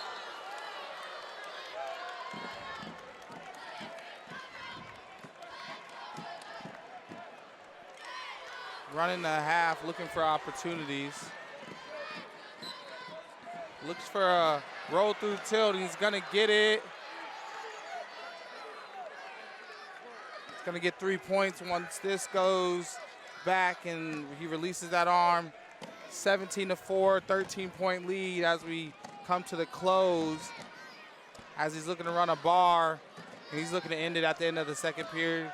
But Lewis is going to be able to kick through and keep it extended, but Keeter rolls back, He's going to get that 2 count. No. Nothing yet. Going to get the wishy-washy. Lewis continuing to show heart, even down 13 points. Yeah, he's fighting out there. So coaches at home, if you feel like, you obviously know who Ben Keeter is. He is going to Iowa to play football and wrestle. Joe Lewis doesn't have a home yet in terms of what he's going to do in college. Crowd is to their feet here. He goes knee tap. And we got nothing there. We're going out of bounds. Lewis goes body lock as they go out of bounds. Keeter needing one takedown to end this thing. With the takedown, that would be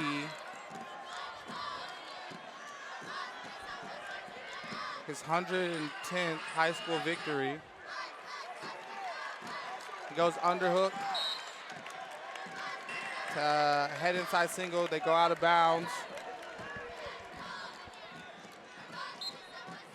Yeah, Joe Lewis, as much as you can down 17-4 is really competing here. This is the longest match Keeter's wrestled this tournament. And there he's in pretty deep on a shot. And there's his 2 points. And that's history, ladies and gentlemen. 4-time state champion out of Iowa City High, Ben Keeter.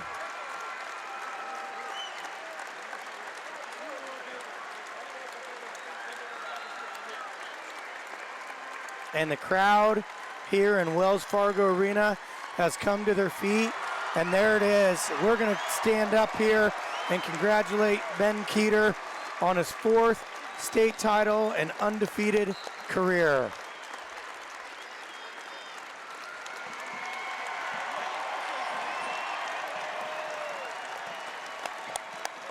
Congratulations to that young man. We will be back with you in a couple minutes.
All righty, we are unfortunately down to our last match of the evening. It's been a wonderful evening and a pleasure working alongside Iowa State National Champion Kyvan Gatson. But we have one more match. Man, I'm a two-time high school state champion in Iowa. Oh, man, I missed the ball on that one, didn't I? Two-time Iowa high school state champion. That's where we're at. That's what it's about. We are ready to crown our last state champion of the evening. We have Jake Walker of Waverly Shell Rock, team champions, versus Maddox Borcherding Johnson out of Norwalk, the future Hawkeye football player. Will wrestle his last match of his career. Not sure what Jake Walker plans on doing in the future. He is undecided, but I think he's leaning towards wrestling. Yeah, they had a pretty good football run the last couple years with him and Haggerty we talked about earlier. So yeah, nice snatch single right there from Maddox. I believe these two have wrestled a couple times this year. I did watch one of them at the Bob Sharp Invitational Finals, which was a close win for Johnson. Borcherding Johnson, excuse me.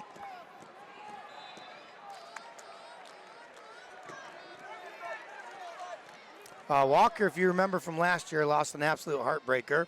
Was in the driver's seat, got reversed to his back with about 10 seconds left. Heart-wrenching. Heart-wrenching on one side. Yeah, and just the opposite on the Waukee Northwest wrestler side. Absolutely.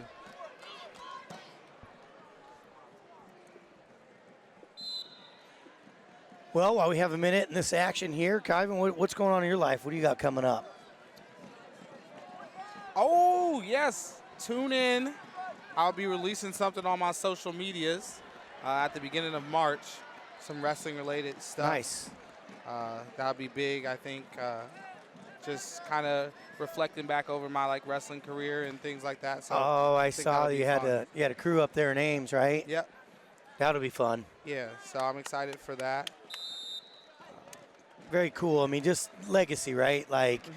Something your daughter will be able to have for the rest of her life, regardless, what happens. And, I think sometimes with kind of doing these casts, right, they're out there. Our kids forever will be able to pull these up and listen to our voices, someday. For sure.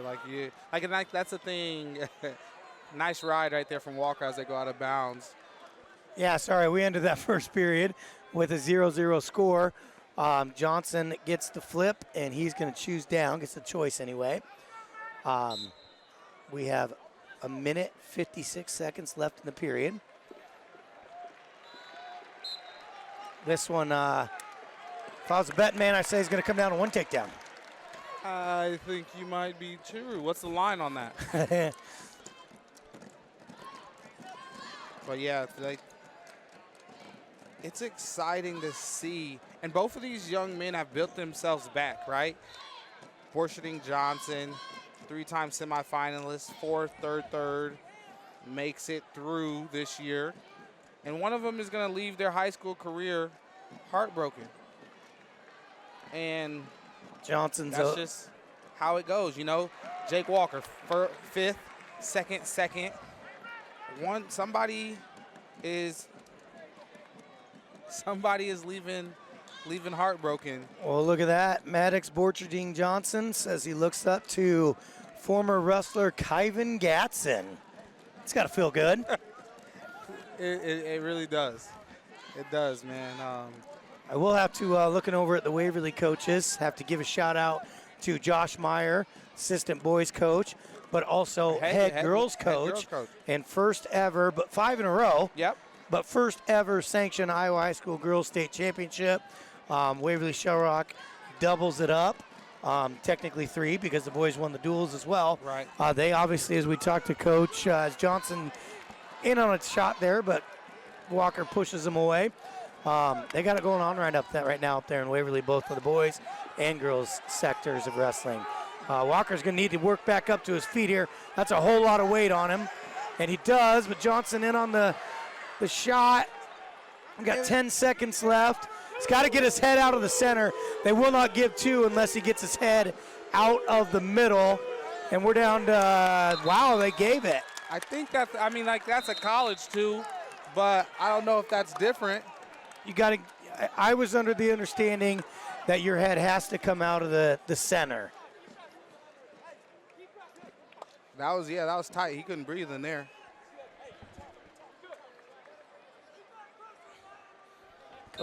Coach Wickam asking what was seen there to award the 2. Yeah.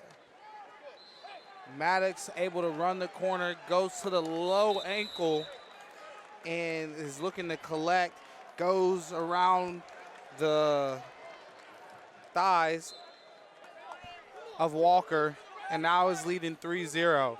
So we're gonna see an action-packed third period.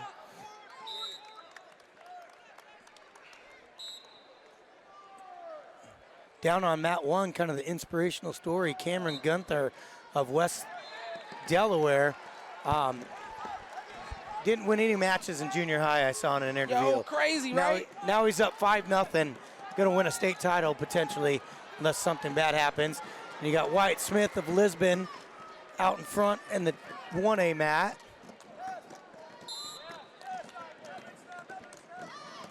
Uh, 3-1 score here. Peek at the clock. Yep. Walker needing to get on the offense here. Can't shoot straight on, going to need to find an angle. Yeah, he has great hips, and he's going to the University of Iowa.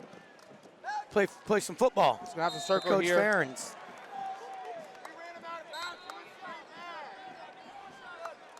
Worshiping Johnson going to have to collect himself. Stay in the hand fight, get to maybe some controlled ties. Walker going to have to pick up the action and really create an opportunity off an angle. Can't shoot, like you said, straight under. Yeah, we saw that the one time. It didn't work out. It actually, Johnson did a great job of a reshot there. Yes, great re-attacks. And that, at this point in time, could hold up to be the difference in the match. We have 1 minute left. Walker's in a shot. Back straight up underneath him again. Look for Johnson to have a re-attack here like last time. Be careful there. 45 seconds. We talked about McCray Haggerty earlier with Coach Wickam. He's sitting right behind us, living and dying on his buddy. That's really cool to see. Your dreams were crushed. Your season ended in an injury default, and here you are after coming up off the award stand, cheering on your good buddy. I'm impressed, McCray Haggerty. Nicely done. 27 seconds. 1 stall call. Gonna have to be intelligent right here. Walker's gonna have to pick it up. 20, under 20. And there's a shot. He gets the leg back. He's gonna have to run around. Johnson just too much. He's running too around. much in that position. Walker's got to find a way to get back up to his feet. Maybe a duck or something. He's gonna have to drag out. Nothing's gonna happen. And there's your state champion from Norwalk High School. Not sure how long it's been since they had a state champ, but they have one now in Maddox Borcherding Johnson. And your heart breaks. Jeez. There's 2 sides to this every single time. Yeah. Great sportsmanship.